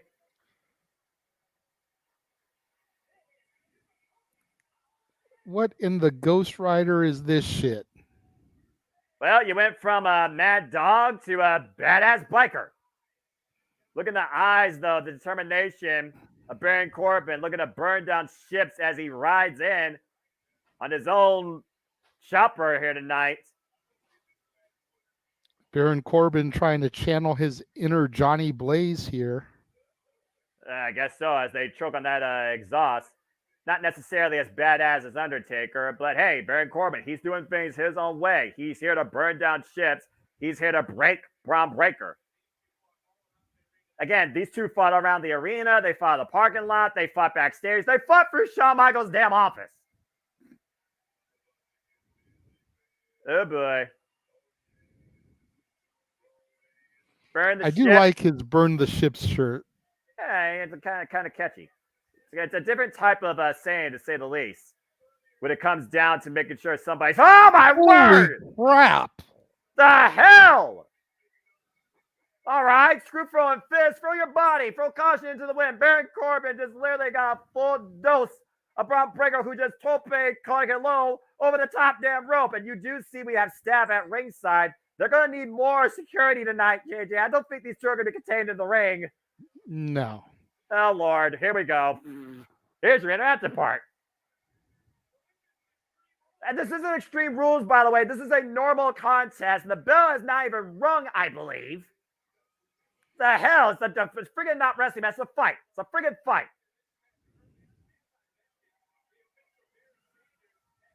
Well, right now, these two are just fighting amongst the audience. So, hey, get your shots in, right? Whether you drink or whether you take them. Baron Corbin just taking his time with Braun Breaker, recovering off that ridiculous top rope arrow offense. You know, I gotta be honest, JJ, I'm not surprised by this start here by these two men. I knew these two could not stay in the ring. It makes me wonder why Shawn Michaels didn't change this match particularly to the extreme or try to contain them inside something. I think that's the next step. No, I don't think they wanted to make it too extreme because we've already got an Extreme Rules match on the card. What the hell? That's going to be a fine. You think Braun Breaker cares? Whoa! And Baron Corbin just clotheslined Braun Breaker over the barricade to the floor. And again, this match has not officially started. The question is, will the match ever eventually start? Take a look at the replay here, by the way. This is what we didn't see, JJ. Look at that. God. Wow. Oh, boy. And Vic Joseph and Booker T might need a new announce table. By the way, folks, that announce table is not braced by a steel beam. That is very breakable. Yes. Uh-oh. Well, I mean, at this point, screw the match. Oh, jeez! Right out the gate, trying to destroy the table, and Braun Breaker got out of the way just in time to let Corbin possibly destroy his own back. Yeah, and the thing is, he didn't hit that table flat. He hit that partition, that lift partition of the table. That's a solid piece of wood. That's more solid than the table itself. We're back inside the ring, and now Braun Breaker's asking for the bell. Officials trying to make sure Baron Corbin can continue. And the bell rings. We're official now. Yeah, officially, we actually get a match going in NXT No Mercy. Good grief. Big Irish whip there, and oh my! Up and over for Baron Corbin. And tossing him like a bad habit. I think he only did that with one arm, to say the least. Good point, Cape Rayer. This is a dog fight. Who's the baddest dog in the yard? Baron Corbin right now. Braun Breaker trying to remind him exactly who he is. You see the tights that Braun Breaker's wearing, says badass dog. Ugh, bad dog. And Baron Corbin off the second rope. Oh! Nice clothesline there out of the corner. Here's the cover, hook of the leg too. No way it was going to end there. No, definitely wasn't going to end there, but that could be the moment that Corbin needs to start to mount some momentum and offense here. Try to regain control of the match and take it away from the hands of Bronathan Breakerith. But you saw the way he landed on the table on the replay. It was his whole entire right side of his body. It was the lower spine and the right leg. Again, Baron Corbin, let's not forget, he might be particularly in storytelling, maybe the face here, but he still is very much a hothead that doesn't give a damn about anybody else. And meanwhile, that's there. Oh! Great suplex by Corbin there to Braun Breaker. 2 count. And Corbin showing those veteran instincts, staying on top of Braun, but Braun has got way too much energy. Nothing's going to keep him down just yet. But that clothesline just took his head off and took him down now. He's been down longer than 3 seconds. And now Baron Corbin just ground and pound, mounting him, striking elbows to the side of the head. Braun Breaker trying to cover up here. You notice that padded sleeve on Corbin's arm there. Try to soften some of those shots so that it's not so full force. Again, does that play to Baron Corbin's advantage, not exalting as much physical strength? Or does that play to a disadvantage? Because, again, like you said, there's little impact there. And meanwhile, Braun Breaker has Baron Corbin up on the shoulders. Oh! I think it's more of a disadvantage, but I also think that Corbin possibly realizes that this feud has gotten so hot and heavy that if he didn't wear it, he could potentially injure Braun Breaker, and he didn't want to go so full tilt that he injures the young, still upstart with only a couple years in his career. I mean, literally, Braun Breaker is literally homegrown built. He is a Steiner, but he literally has only been involved in wrestling inside your NXT. No previous wrestling experience whatsoever. While Baron Corbin, of course, has much more experience in the black and gold NXT and also beforehand. Also former NFL player, also Golden Glove boxer winner. Both men coming with very collegiate background. So Braun wasn't a collegiate wrestler like his dad and his uncle beforehand? Apparently that hasn't been discussed at one point, but you got to consider with how much the Rocket was strapped to him in your NXT. He had some sort of collegiate background experience in wrestling because, to your point, Rick Steiner, Scott Steiner, Steiner Brothers, one of the best tag teams known from WCW, excuse me. He literally follows that legacy. And definitely shows that he's as much of a hothead, if not more, than his freaking uncle. That's right. I'll let you hear me. At least his promos make more sense. Well, that's because we actually can understand him, to be fair. He also doesn't speak as much. Whoa! Oh, Frankensteiner off the top, shades of his uncle, to your point. See what I mean? And look at the turnaround round up in the military press. Power slam! Here's the cover. Braun Breaker has no. Corbin still has too much fight in him, and Braun is getting pissed. Braun needs to try to keep his temper under check, whatever lengths that he can as a Steiner. We know that they are hotheads. We know they have bad tempers. Steiner has to try to keep his emotions in check if he is going to get the better of Corbin. Because Corbin, as a veteran, despite his own hot-headedness, has got the years of experience to be able to curtail those emotions. Exactly. He can exploit them. And you see right now, he was luring Braun Breaker in. And again, he is trying to instigate Braun Breaker. Again, if Braun Breaker gets disqualified, that's a win for Baron Corbin. Baron Corbin will take a victory any way that he can. And to your point, the last time we were involved on the bigger stage, he and Gable Stevens went to no contest on the outside of the ring. And that power slam has put away many people. Oh, there's that Golden Glove boxing background coming to play with the Northpaw. Big old rights to the jaw. Up in the fireman's carry. Death Valley Driver. Beautiful Death Valley Driver. Hook of the leg, middle of the ring. Two. No. Whoa. Again, that power slam, that military press of the power slam has not only helped Braun Breaker win matches, he literally set up to defend the NXT Championship with that very move. Again, Braun Breaker, he held that title for a whole damn year. Having half lit, counter, double leg. Well, what's this? Nice takedown. They might be looking for a camel clutch.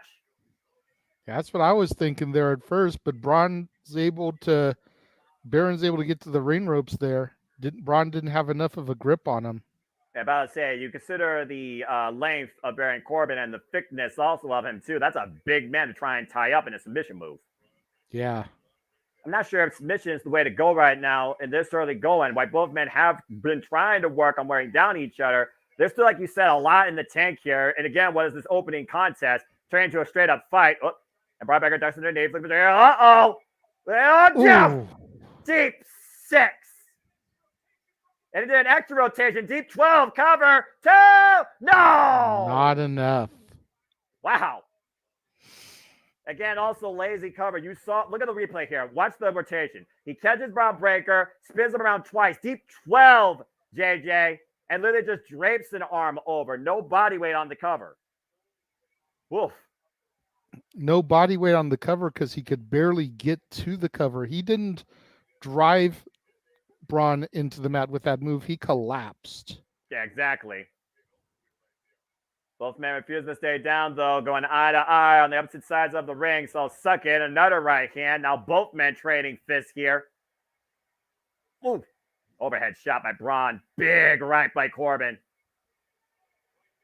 Right back in. The body shots, the head shots, the forearms. Baron Corbin right now trying to get the bear of the exchange, trying to wear down, trying to break Braun Breaker. Whoa, there's a shot to the knee. Whoa, and a rising knee by Braun Breaker rocks Baron Corbin to the corner.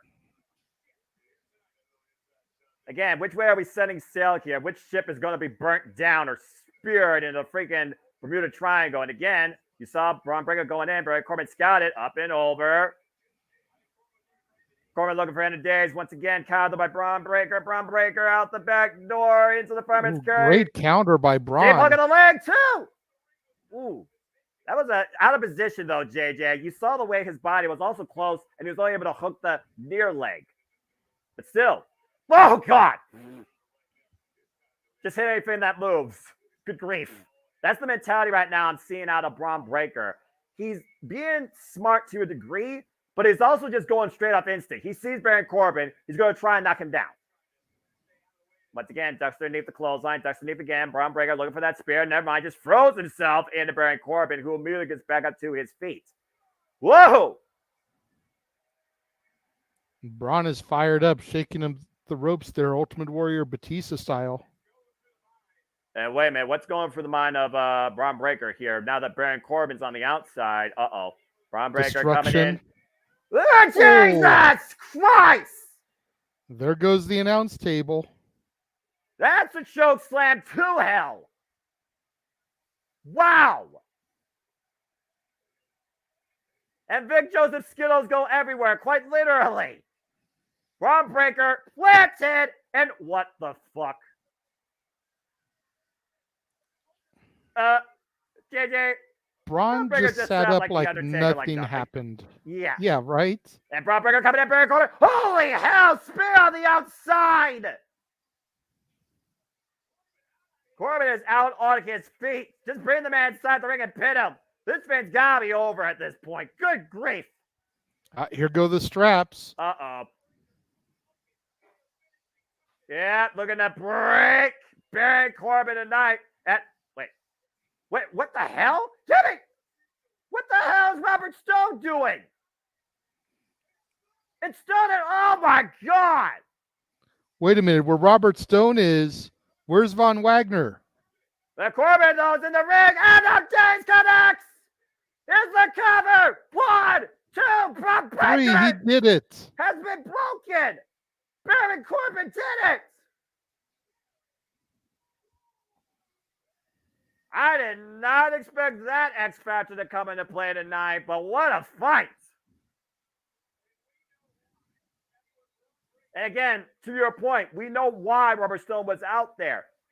Again, looking for revenge to a fallen friend. Like you said, Von Wagner, nowhere to be found, but Baron Corbin just burnt the ships down, and beat Braun Breaker here. Look at this, by the way. God!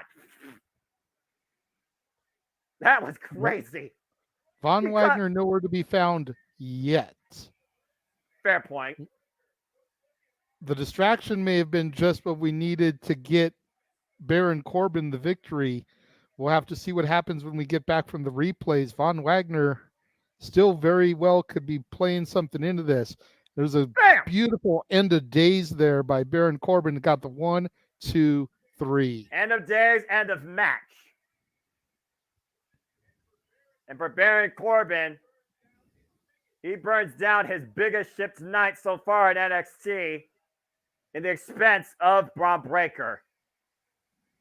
That dog put down tonight. Well, what a way to start the show. Well, you're talking about a furious start to this show. Good grief. Both men went flying all around and freaking took each other down. At the end of the day, that interference by Robert Stone took Braun Breaker's focus off just for a moment, and Baron Corbin capitalized, catching him at the end of days. That's definitely going to be a moment to remember. Speaking of moments, it looks like coming very soon is the top 25 SmackDown moments of all time. 1 week from tomorrow. I might need to actually cover that. That sounds interesting. Definitely might have to give that a look as we take a look at a superstar video package for one G.G. Dolan. As WWE loves to do here with these filler type stuff, but also in a way it does kind of educate you too. I think there's a time and place for that, but that's a different conversation for another day. As we take a look at the chat here, why they do this video thing for GD Dolan, which we talked for a bit about during the kickoff. Let's see here. Matthew, with great match. And what's that? End days. I got you, dude. Botching your typing, but I can actually interpret you. I work with people with speech to text and mistyping. End of days, still pretty protected. I believe Drew is the only one to kick out. You would be correct. And that was at WrestleMania 38 last year. Not to mention the announce table got destroyed. They'll literally put it together in 5 minutes. All right. It's meant to do that. Right. They're probably putting it together right now during the video package. Right? I mean, JJ, it's as simple as done. That's literally just all it is. It's 5 pieces that break away. You might as well have it as an accessory in a Mattel playset. Give me a break. Still fun to watch it though, break. Although I think I missed the Spanish announce table breaking more. I gotta be honest. Anyway, let's see here. Marshall, always appreciate you, brother. Again, me and JJ, we love doing this. We love covering all things wrestling. Shout out to the W family on the Twitter. And of course, me and Datsila will be here for Impact Wrestling, Come Bound for Glory next month as we are still in September. But come tomorrow, officially begins October. And boy, is October looking stacked with content and wrestling. I tell you what, let's freaking go. Anyway, we've got Wrestle Dream. We've got Fastlane. We've got Turning Point. We've got Bound for Glory. We're possibly going to be doing the 4th anniversary Dynamite. Ooh. Like I said, I just haven't seen an image for it yet. Once we get a graphic released, which may be released after Collision tonight. That's fair. Then we might, discuss it amongst each other. I'm always down. I know you're always down to cover AEW. Damn right. So we'll just have to see how things go. If I can squeeze it in, considering I'm trying to do 31 days of movies, and I still have a lot that I need to watch, right? Then we'll work it in as we take a look at Tiffy time. Tiffany Stratton arriving at the arena earlier today. And there is the man, the champ. Yep. With the ultimate drip, not Lady Gaga, but definitely somebody that comes in tonight more than notorious. Will she come out still NXT Women's Champion? As we saw last Tuesday on your NXT, JJ, Dragon Lee got the better of Axiom, but to your point, Trick Williams came into play, and just again, inadvertent coincidence, the headbutt, the fall, and Trick Williams was #1 contender. As he earned. Just look at those bodies on the outside, the melee. And we go back to earlier tonight as Trick Game was getting interviewed by McKenzie. Camilla Hayes looks to retain the NXT Championship while Trick Williams looks to gain the NXT North American Championship. Trick Miller Game looking to put on a show.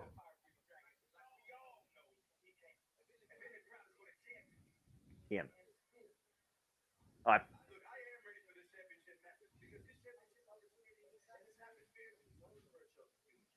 That's very true, to be fair.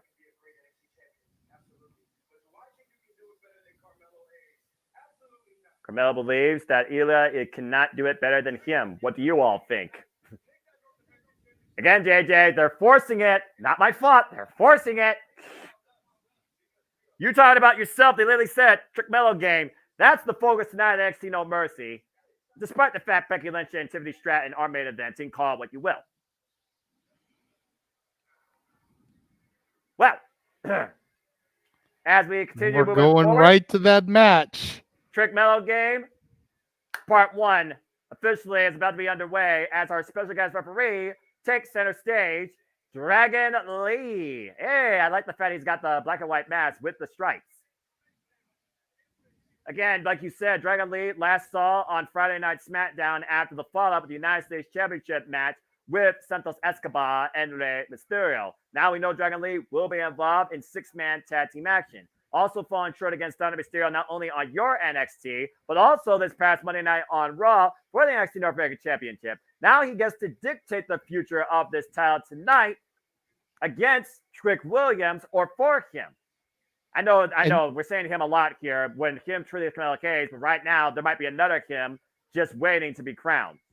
And you've got to wonder if he's not going to get personal, not going to let his personal feelings dictate the match. Exactly. He's been one of those guys to try to defend the Mysterio name, the LWO honor against Dominic Mysterio, even though not officially a member of the LWO. He has been there trying to make Dominic Mysterio learn that respect. And after being defeated this past week on Raw by Dirty Dom, is he going to lean a little bit more towards Trick Williams' side and favor in this match as Trick comes to the ring looking to whoop that Trick that is Dirty Dominic Mysterio? This beat, I'm not going to lie, this beat's a pretty good jam. I like this. Trick Williams looking to whoop that Trick and become, for the first time in his illustrious young career, the NXT North American Championship. Trick Williams with literally only 67 matches in his wrestling career, literally created out of NXT. Looking to whoop that Trick and once again ascend where him once was. But he's got a hell of an obstacle to overcome. At this point, Trick Williams cannot worry about the special guest referee.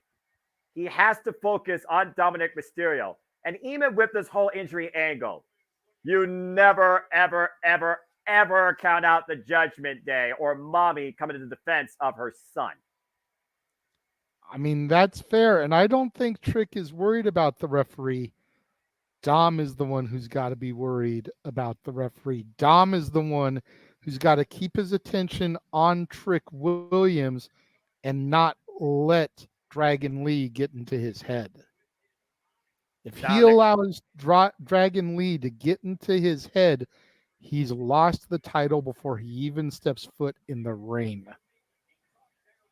Yeah, again, at this point, you might think this is a one-on-one, but you might almost call it a handicap because not only do you have the physical aspect, you got the mental aspect. Dragon Lee adds so much when it comes to the outcome of this match. Again, he fell short in that failed four-way number contendership, wasn't pinned though, and Dragon Lee has had two chances singles-wise now at the NXT North American goal and has fallen short. And Dominic Mysterio, while the shirt said mommy is always on top, we'll see tonight if Dominic Mysterio remains on top of your division as the NXT North American champion.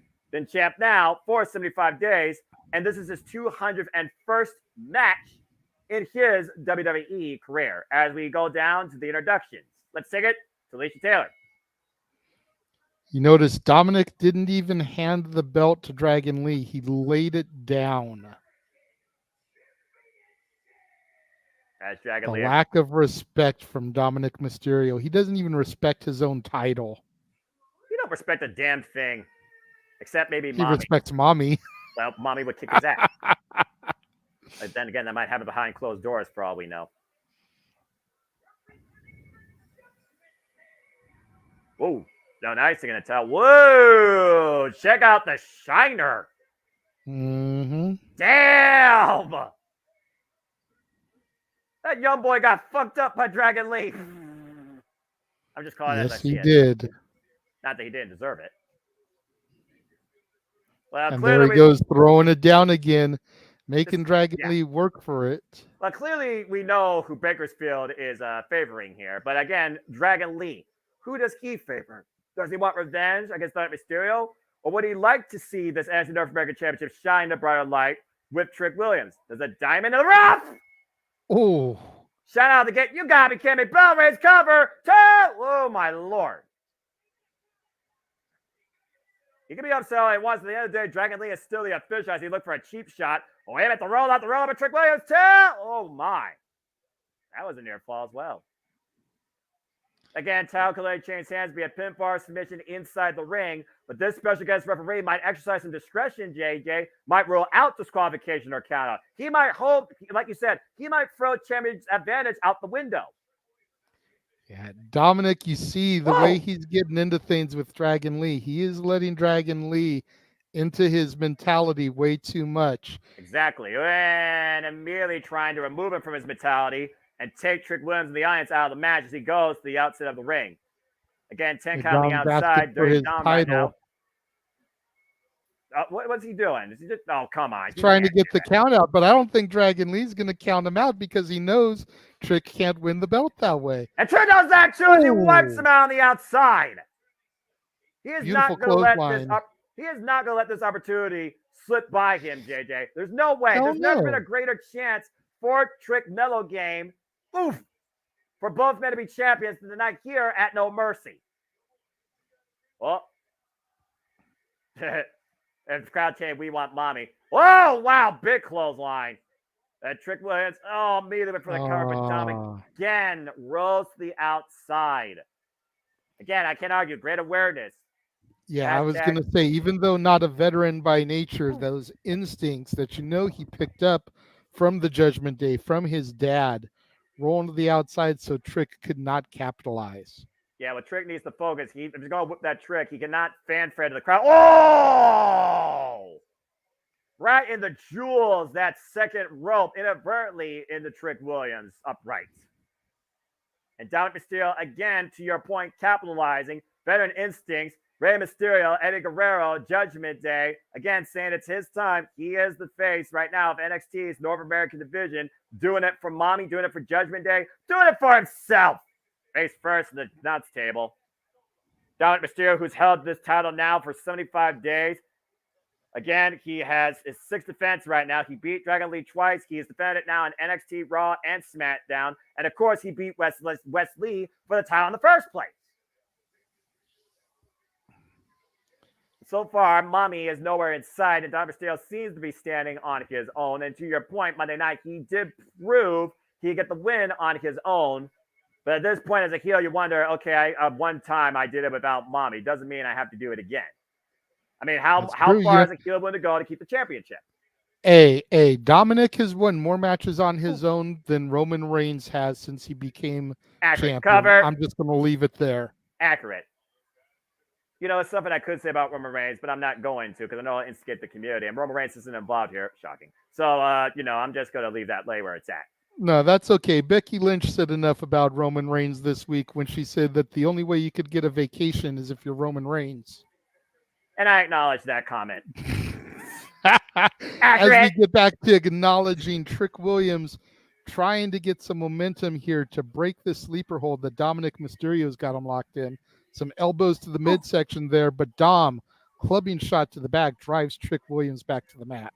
Again, Trick Williams, this is the deepest he has to dig in his reservoir. We saw how far he was willing to go to prove that he could hang with the best and be one of the best when he faced Ilya Dragunov, losing effort back in August, but still a marquee match that founded respect. And once again, there is no respect shown here by Dominic Mysterio. Oh, give me a break. Dom teasing for it. Is he going to go up and pull Uncle Eddie's frog splash? I guarantee it'll be 1 star if that's the case. And meanwhile, don't give a damn up and over. Off! No, but he hits Uncle Eddie's Cover. old helo. Yeah, no slingshot senton for a 2 count. The fact that Dominic actually twisted his body a little bit more, adding his own swirl. Okay, come on now. You got to Again. wonder about Trick's conditioning. He hasn't been doing matches of this caliber for a long time. Nope. Yeah, he was able to do 2 matches on Tuesday, but at what point does Trick start to get tired? And Dominic, who's been having consistent matches on a weekly basis, sometimes more than once a week, going to be able to upstage Trick Williams here, costing Trick Mellow game. It's one of those things where, again, do you measure heart? Do you measure, mentality? Do you measure physicality? Good grief, what a combination by Trick Williams. You can measure all those things, but you look at Trick, he's starting to get sluggish here. Yeah, again, he didn't get all that drop kick, but he got enough to take Dominic steer off his feet with the leg layer. Cover, hook of the leg here. 2 count only. And right now, I'm not seeing no weaknesses in Trick Williams' potential game. Pop up. Oh, backslide attempt, counter, shoulders down. Ooh, high backslide. Doesn't underneath the clothesline. Meanwhile, oh my word, both men collide in the middle of the ring. Good grief. And we did get a super chat from Walter. Hey, says, thanks, logistically speaking, wouldn't Dragon Lee want to beat Dom's ass himself for the title and wouldn't want Trick to win? That could play into this result. Well, logistically speaking, yes, you would imagine Dragon Lee would want to win the belt himself. However, with the amount of appearances he's had on the main roster, in the crowds for Raw and SmackDown lately, you've got to wonder if a call-up isn't in his potential future, and if Dragon Lee just doesn't want to screw Dirty Dom out of the belts. But everything's backwards with Dirty Dom as he hits the freaking, oh no! 916 and a super kick to Dragon Lee. What the fuck was that? Again, Dragon Lee is a wrestler. He's not an official, okay? So maybe he was out of place at the wrong time, but come on now, seriously. Now and Walter, thank you again for that super chat. Greatly appreciate it. Yeah, greatly appreciate it. Nice net breaker there. Trick Williams the cover. 1, 2, 3, fuck, 4. A new official! Oh. And immediately back in the cover again. Gets a 2 count only. See, ladies and gentlemen, that is what happens when you super chat. You dictate the conversation. It's as simple as that. And also, Walter stayed on topic. Now Trick Williams with the chops. Some rapid fire chops. That shades of Kawada. Or Satoshi Kojima. And meanwhile, oh man, what a flapjack. Oh, and a beautiful kip up. Trick is fired up. He's trying to whoop that Trick. That's what he's trying to do. And meanwhile, oh! Trouble in Paradise. Cyclone boom cover to a both legs. No! Shades of Kofi Kingston there with that one. Or Dijak, for example. That was almost like a cyclone boot.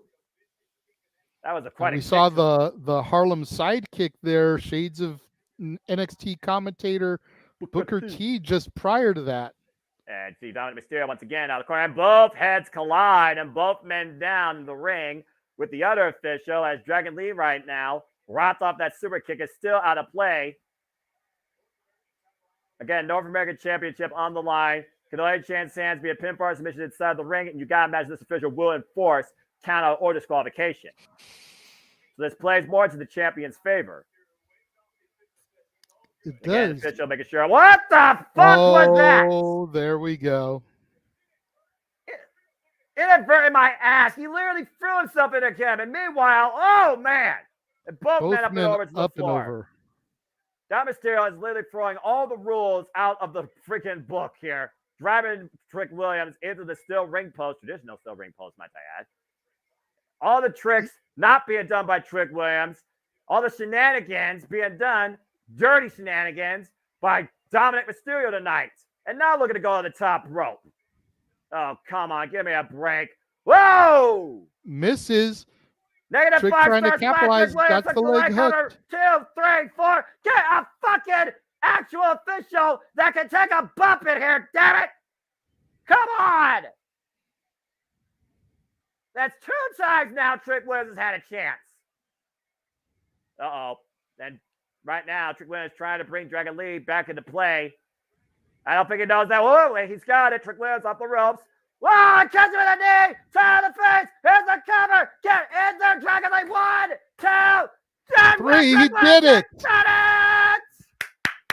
Ladies and gentlemen, your winner and the new NXT North American Champion, Trick Williams, baby. Trick Mello game is on top, at least for now. Now the $1 million question is, can Mello survive Ilya Dragunov later this evening so that Trick Mello game can truly run my NXT?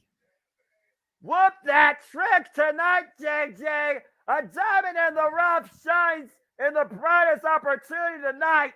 Trick Williams is the new NXT North American Champion. What a moment. What a shining moment for Trick Williams. Whoop that trick indeed. Let's take a look at the replays here. We saw the first one taken out, and as Dominic Mysterio looked to use the title to his advantage, he got a knee to the face with the title in the middle. Dragon Lee in the cover, and Dragon Lee counts the 3 to usher in a new shining era of Trick Williams, now the face and the holder of the North American title in NXT.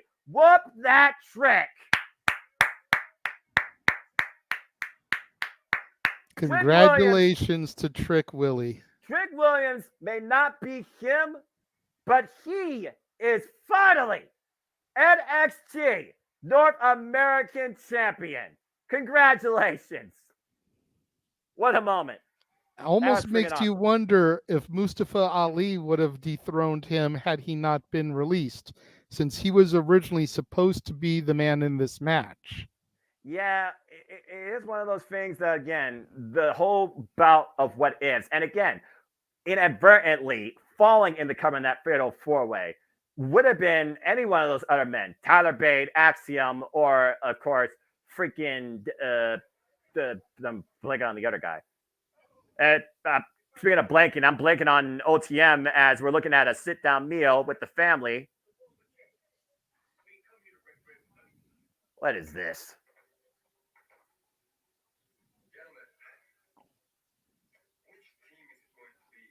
So it's Mafia versus the streets, quite literally. Okay.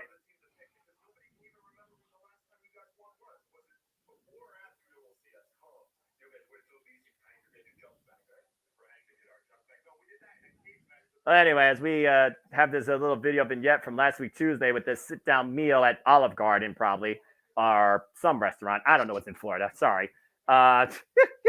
Let's go ahead and take a look at some comments here. Great moment for Trick. Didn't have that on my bingo card.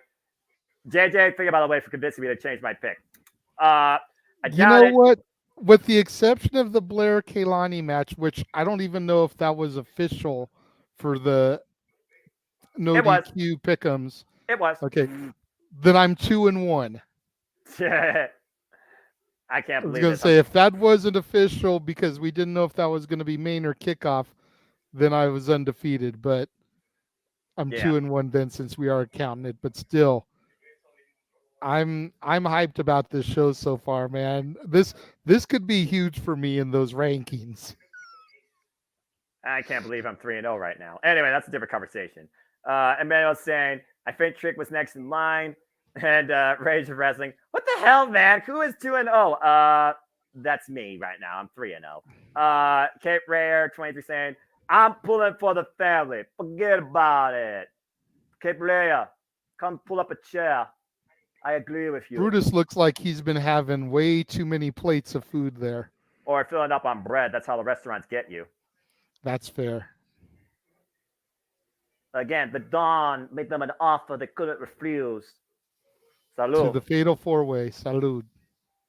And I'm sure I'll be doing that again on my mom's. Creed's drinking milk.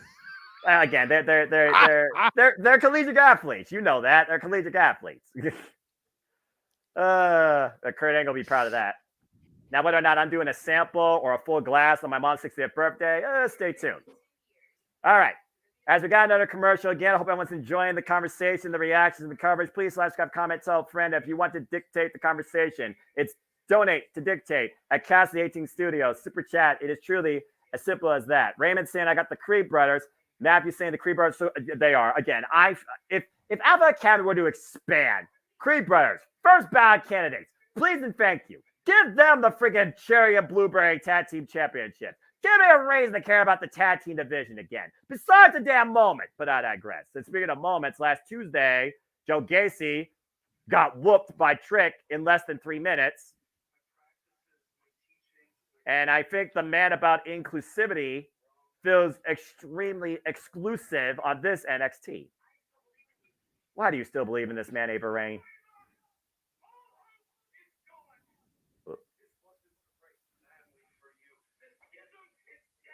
The schism is dead. Ooh, this wasn't the right family for you.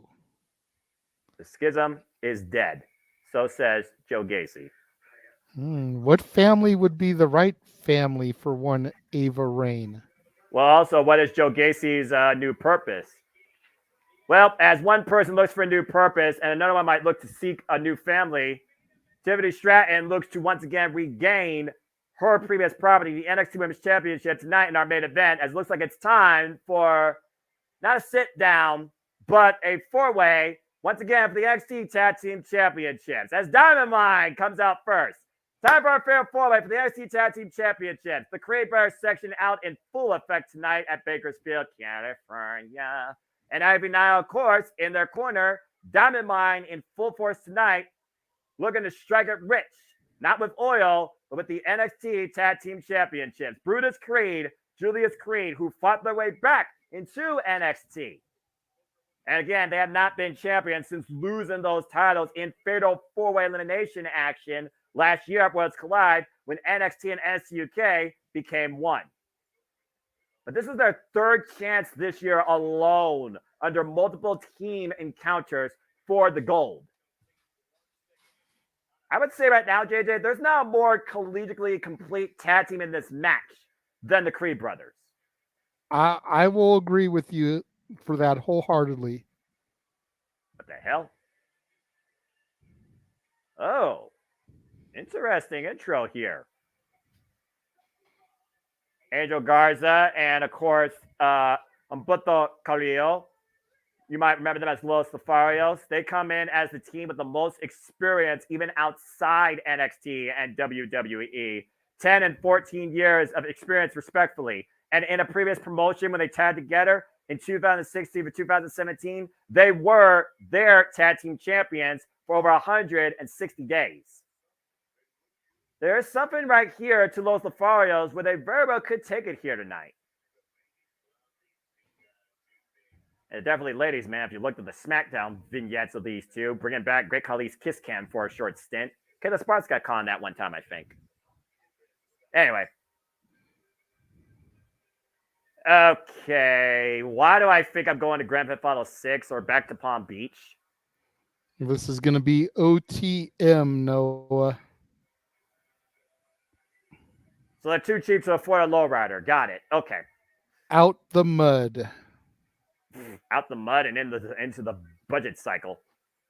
JJ, that tie intro looks like a Grand Theft Auto game cover. The Southern Cal lowrider bicycles. I haven't seen these things since I don't know when.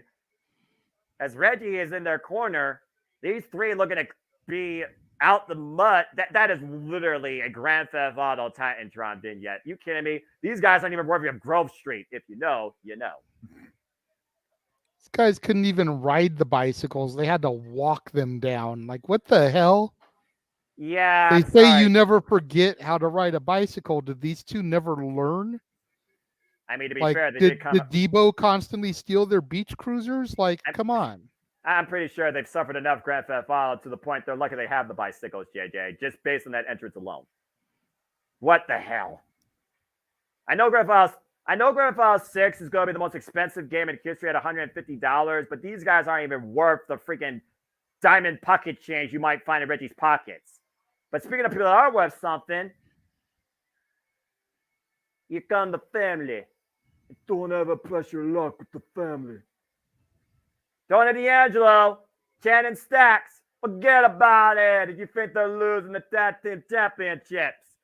Of course, JJ, you've been pretty much alongside the family by blood, as we saw the fallout with the whole Joe Coffey escapade and found out who the rat was, as these guys dethroned the Gallows Boys on top. This is their second defense after. Where the heck did those guys come from?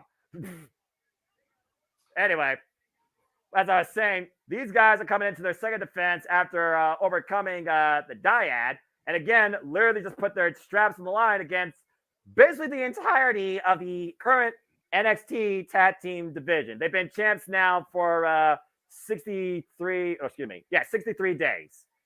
Again, they got the money, they got the gold, they got the prestige, they got all the power, they got the war and everything in it. This should be a good one. It'd be interesting to see if the referee can contain the melee that is about to unfold in Bakersfield, California, as he raises the gold up into the air.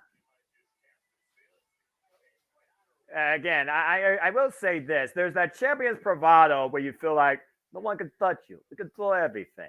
It will take you all on. But it's also your own hubris that could be your downfall. Bell reigns are underway. And of course, under 4 tag teams affair, 2 men are league at the same time, and anyone can tag in anybody at any time. So you almost have to isolate yourself even less than half the ring. You got to isolate yourself almost in a quarter or the dead center. Even going off the ropes, you risk getting blind tag. And the Creeds right now taking advantage of that, as I believe that is, that's Brutus now tagged in with Angel Garza, and it's fallout now between Los Lotharios and the Creed Brothers. Uh-oh. Oh, and there it goes. That didn't take long. That didn't take long, JJ. Oh, ow. Geez. No. I think Brutus landed on his shoulder on the apron. And again, this is just a melee, courtesy of the Mafia, that decided to, let's go for it. And meanwhile, Julius, whoa! Fly, Julius, fly. Esperanza, step up. Freaking beautiful, freaking rolling senton off the top rope. While OTM tries to double team Brutus. Again, why am I looking at discount GTA character write-offs here? I'm just saying. These guys aren't even part of the Ballas, or what's the group that was in yellow? Someone help me here. Oh! In San Andreas. Tag. If you know, you know. Kind of follow San Andreas. You asking the wrong guy. I'm not a gamer. Yeah, fair enough. I've played GTA a couple of times, but not enough to know what you're talking about. Oh, look, I've been to San Andreas. I've been to Liberty City. I've been to Vice City. I've been to freaking Las Venturas. Just saying. And Nima apparently is the guy, and Nima gets tagged out immediately. You freaking idiot. Bye-bye. I could care less about OTM. Out of the mud. They should have been left in the dirt. You kidding me? And knee strike right when now. When they were first promoting OTM, they kind of seemed like they were going to be this new and updated Crime Time. But no, seriously, by the way they were shooting their vignettes and the way they were introducing them, they were definitely giving that Crime Time vibe. But ever since they debuted and they hooked up with Scripps, the artist formerly known as Reggie, they've turned into this whole other thing, and I'm just not even feeling them now. Yeah, Reggie trying to be Big Smoke, and definitely not worth the smoke. Tag, though, to the Don, Tony D'Angelo. The family taking And which control. member of Los Lotharios is in there right now? Is that Angel? That is Humberto Carrillo. Angel Garza's the one with the braid. I can tell you that much. Oh! Okay, cool. The family right now taking the better of both members of Los Lotharios. And right now, the family put in the fist. Bit of a Got to be careful they don't get 2 minutes for roughing. I'm sure, someone will be sent to the penalty box, but even then, the referee is going to be like, no, you just do your thing. And right now, it is 2 teams that are finding it out in the middle of the ring. Nice hit toss exchanges here. Stacks has been the most dedicated member to the family, to the Don, who literally has been there to protect the Don at all costs. You talk about, again, the whole thing with Joe Coffey. And, of course, before that, the street justice that was trying to be delivered by Dijak. It was Stacks that put his own body in the way to protect Tony D'Angelo of the Tony D'Angelo family.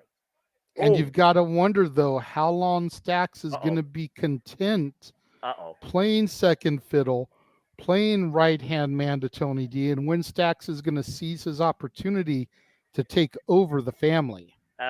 He might need to step up right now because I think Tony D'Angelo just got injured.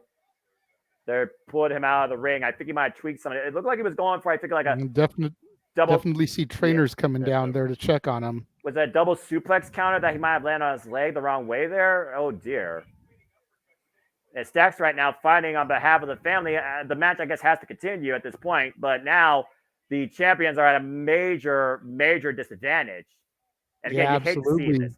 No matter how you feel about... Go ahead. No, I was going to say, no matter how you feel about a character, these are still individuals trying to put on a show for our entertainment. And it is going to happen at any time. Yeah, no doubt. I was going to say, you got to wonder if an audible is going to be pulled here now, as it looks like they're taking Tony D to the back. You know, are they going to transfer the titles off of the family as a result of this injury? Well, it also wouldn't be the first time, though, JJ. We've seen somebody had a miraculous comeback, either by will or determination, that they come back and successfully retain their titles. FTR did that last year at Forbidden Door, beating out the United Empire's Greto Khan, hell, and Jeff Cobb, and Roppongi Vice, Trent Beretta, and Rocky Romero to win the IWGP Heavyweight Tag Team Championships and retain the Ring of Honor Tag Gold. And here's the cover by Humberto and a kick out. Tag, oh, fudge me. Tag by GTA right off one. I don't even know who the hell that is. I'm so sorry. This team right now. I think that's Bronco Lima. Don't quote me. Yeah, Bronco Buster. Bronco Buster. Let's go with that. Bronco Buster. Oh! Bronco Lima and Lucian Price. Yeah, that guy. Okay. That's just a whole different form of a Bronco right there. So I guess it is Bronco. Oh! Big old right hand to the side of Stacks, who right now is fighting on his own once again for the family, but this time to not only protect the family's integrity, but the richest prize in the Tony D'Angelo family. Look at the way Lucian was just stalking there, waiting to strike, almost like a viper. And it seems whatever Scripps has been doing or trying to channel to them is showing off on display here. And I'll say the GTA write-offs here, OTM, are showing me a little bit right now as you see him wearing down Stacks in the middle of the ring. To your point, I believe that is Lucian Price. I believe Bronco Nima is the bigger person. Definitely showing some intensity here in this match. Trying to make a name for themselves in this encounter here. I'm just waiting to see if OTM gets wasted.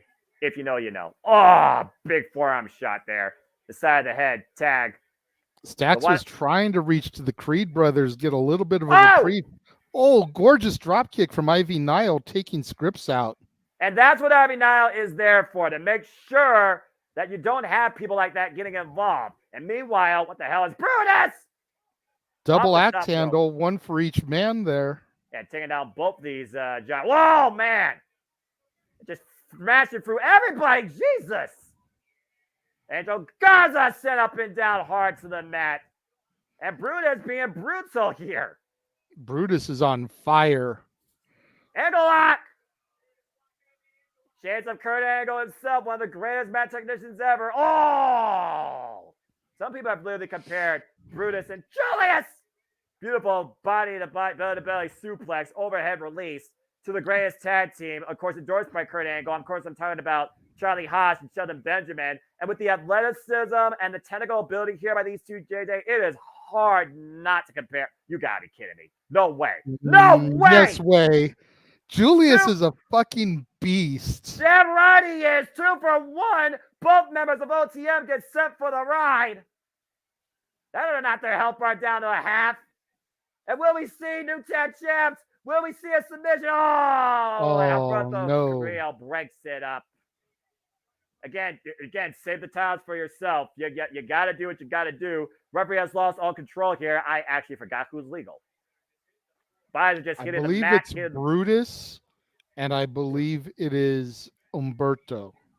Or no, Angel, excuse me, the one with the braids. Yeah, Angel Garza is the one with braid. I see, but right now, Stacks is trapped in OTM and Umberto Correa, but Stacks again, taking on the world. Oh, it's a super kick. Again, I think everyone's decided, no matter what, make sure the family does not leave with the title. So as far as the family, forget about them. But wait a minute, here comes Tony D. What did I tell you? He's going in regardless. But look at his knee. Remember, he had a surgery pair of knees, got a knee. Oh my God, you knocked down an official. That's going to be a fine. He literally knocked down the knee brace, got a bandaged knee. He is literally, walking his way back into the ring. The family again defending their honor, defending their NXT Tag Team titles. And Tony right now clubbing everybody. And again, the leg, the knee. Oof. And both members of the OTM crash into each other. And meanwhile, off the top. Oh, wow. Beautiful spine buster counter by Tony D'Angelo. Of the attempted springboard cross body by Humberto Carrillo. And right now, it looks like the Creeds and the family are staying on a united front. This has become a match of two matches here. It goes back to your point, JJ. Again, who's the traditional tag team that the family wants to defend the titles against? Is it the Creed brothers at this point? I would say so. What the hell is about to happen here? Out of all four corners, all 8 men, are you freaking kidding me? Get ready for a chain reaction, domino effect, Four-man superplexes! suplex. And the referee even falling down off that Richter scale of an impact. All 8 men crash to the mat. Wow. JJ, look at this. Such a gorgeous maneuver there. All 4 men coming off the top, vertical superplexes at the same time. All 8 men are down. That's The like baby face is kaleidoscope. getting a little bit of momentum here, getting to their feet. And the Bakersfield crowd letting everybody know that this is awesome. And now it's Here we the go. family and the Creeds. I gotta be honest, I wish this was the title match tonight, but I'll admit these other teams are impressing me. Here we go! The family and Creeds, this is what it's all about. This is what it's been about at the heart. Even when the D'Angelo family wasn't champion, Stacks turned inside out with a clothesline. Rising knee strike by Julius, double super drop kick, by Los Lofarios. The GTA knockoffs knocked down Los Lofarios, still calling them that. Big At this point, still anybody's game. They're Saints Row, but they're Saints Row 4, the worst one in the series. Pop-up. Oh! Pop-up power slam cover on the Don. No! Not quite. Whoa. That could have been huge for OTM if they had been able to deliver off of that pop-up power slam. Good Julius Creed getting back in there with Bronco Lima. What the He's got him set up on his shoulders. Oh, I know what they're saying up here, JJ. And wait a minute. Oh, and a headbutt. Denies that. Meanwhile, Carrillo with the drop kick off the electric chair position. Now Garza pop-up drop kick takes Julius to the outside. And just like that, the whole match has been turned around. Now Brutus double clothesline to both members of Los Lofarios. They fall to the outside. And we are down right now in the ring, I believe, with the Don of the Don family. Meanwhile, oh man! Cannonball. There was no water in the pool, but there were 3 bodies waiting, and he exploded on them on the outside. Good grief. There's a kick right now. Stacked with a big kick to Lucian. Boom! The family, bada bing, bada boom. That's the win. Nice. When Forget Tony went about down it. with that injury, I was really worried, but thankfully the family was able to pull it off. And we'll see how long Tony can recuperate before he has to put his body on the line again and how severe that injury is. I will say this, the GTM group can go back in the mud or the bargain bin at your local Walmart. But either way, great fatal four-way. Congratulations to the current still NXT Tag Team Champions, the Tony D'Angelo family.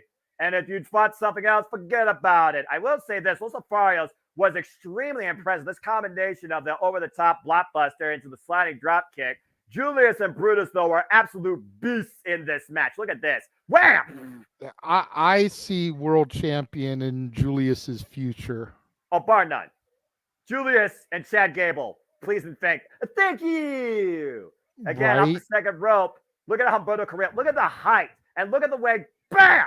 Caught it with that spine buster. Picture perfect, as you called, JJ. Even with an injury, Tony D'Angelo showed heart, determination, and how much it means to be the Don of this family and the NXT champion. And then freaking Brutus, cannonball, superhuman cannonball dive to the outside, wipes out 3 bodies.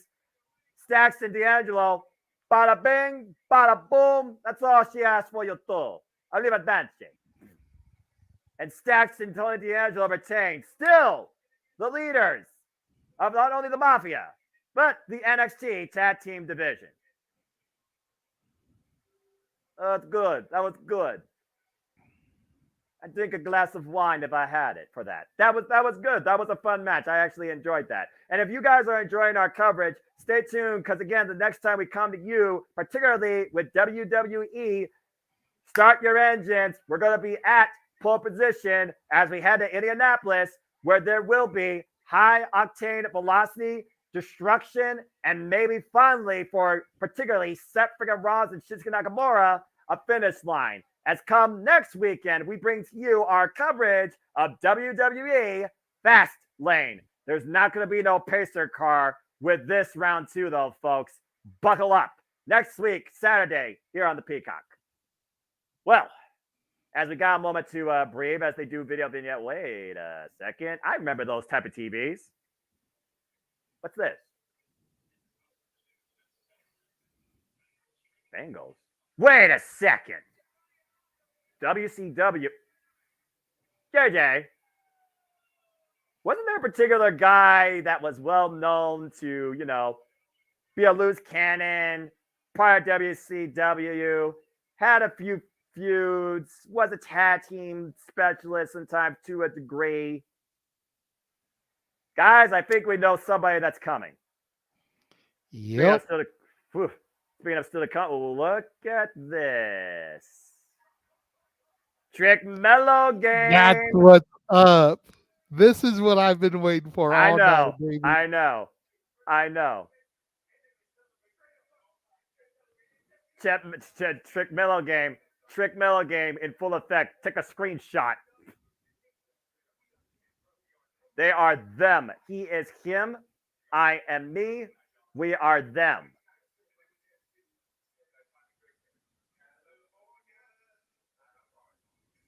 They're going to party it up all night long at this point. But again, Camilla Case, pressure's on you now to retain the prize. And it looks like Becky Lynch is going shopping. Not your local Walmart or your Lowe's or Menards, but wherever you can find extreme implements. We got candlesticks, we got tables, we got chairs, we got all sorts of things for you right here at Crazy Backstage Ballyhoo. All your Extreme World needs right here for the simple price of free. And again, NXT No Mercy, that's still our main event to come tonight, where Becky Lynch and Tiffany Stratton will go extreme. Again, folks, thank you for tuning into our coverage of NXT No Mercy. Hope that you are enjoying the conversation. Please let us got a comment, tell a friend. If you want to dictate the conversation, donate to dictate. Super chat is as simple as that. And look at that, Ryan Oakes in the audience there. Apparently, he's a big-time streamer and a big-time personality out in California. But again, from a heavyweight to a bruiserweight, we're going to change things now. We're going to change the pace. We're going to show strategy. And you're going to see TikTok rejects. It is time for our NXT Heritage Cup match as Noam Dar defends the cup against Pete Dunne with Tyler Bate in his corner. All right, as they talk about this, again, I think we all know, Walter hit the nail on the head. I think it's one loose cannon, Brian Pillman Jr. coming in pretty soon. Cincinnati, Ohio represent. Let's take a look at what I was saying here. Oh, boy. The usual ones that WWE uses. Hey, maybe they'll surprise us. Maybe Tiffany Stratton will use a Barbie doll. How I used to see my preview scrambled besides other things scrambled. Yeah, the CRT TVs, we had to, change the bunny ears just to get a damn clear picture of the fucking nonsense. But I digress. Get Tony a meal of spaghetti and meatballs, and he'll be all right. The match stole the show already. You know what? I mean, that's not entirely wrong. That match was very impressive, JJ. Absolutely. All right. Well, we'll see if this match is going to be impressive. As, again, this is the NXT Heritage Cup. As we saw, there was a global Heritage Cup Invitational that took place over the last few weeks on your NXT, JJ, with 2 separate blocks. And at the end of it all, it was Pete Dunne that stood tall and won. Butcher, of course, came in with 5 points, while Joe Coffey came in with 6 points. And, of course, Joe Coffey and Pete Dunne are no strangers to each other after finding each other over the NXT UK Championship at the very first ever NXT UK takeover in Blackpool. It was at that time that Joe Coffey ate a bitter end and lost, and history happened again. as it was made official that now it is Pete Dunne, Butch, taking on Noam Dar for the Heritage Cup. The guy that put NXT UK on the map, that made his own impact, attacking everybody, including the person that beat him in the first place, Tyler Bate. British Strong Style stands tall and strong together here. Two great rivals, two even greater allies. And now we will once again see, after the longest time, the Bruiserweight bring us a technically sound banger at the banger at the banger if he wins the Heritage Cup.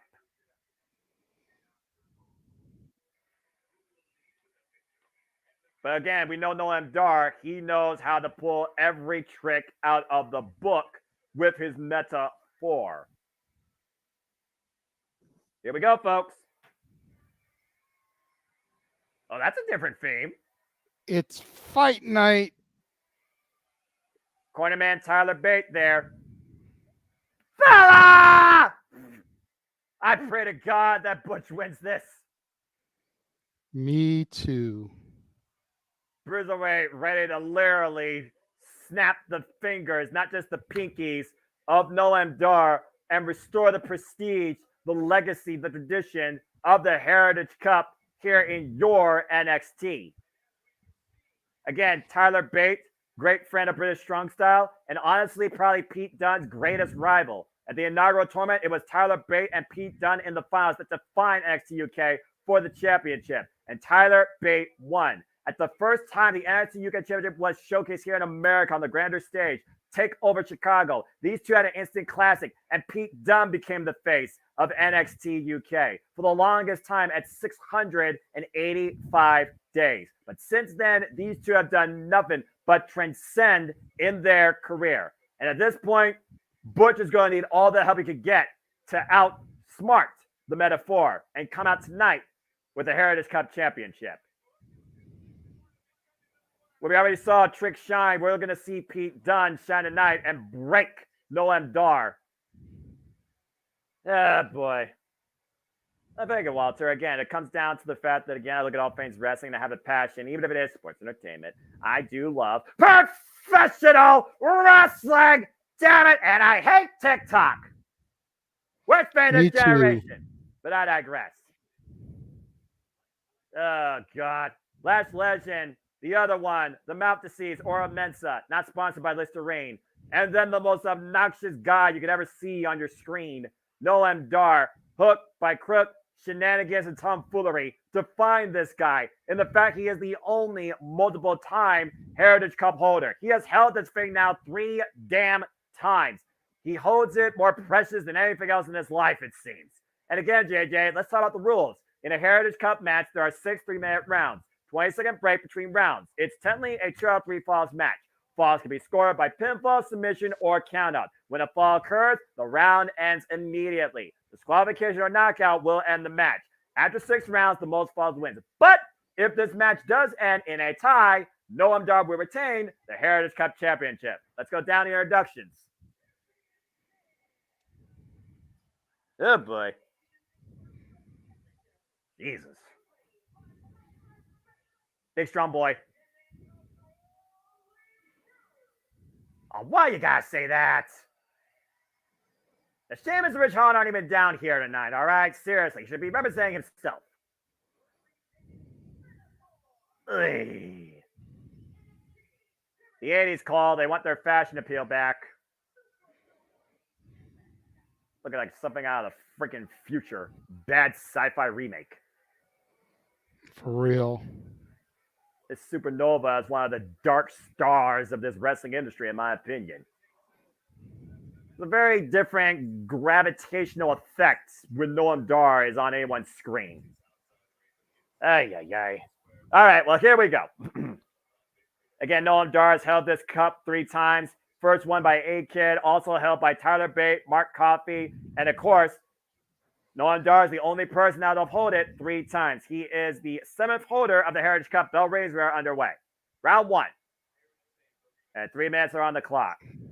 Again, JJ, this isn't a traditional wrestling match, all right? It has a time limit, but it's literally broken into rounds. And you got to exercise strategy. You don't want to bring all of it out, though, in the first round. So, Noam Dar, we know what he does. He likes to manipulate the environment. He likes to try and take advantage of his opponents. We already are in the early going here. But Pete Dunne, he's a guy that literally will take the first limb he can and try to also manipulate it. So right now we're getting a bit of a mat game here. You see Pete Dunne controlling the left hand.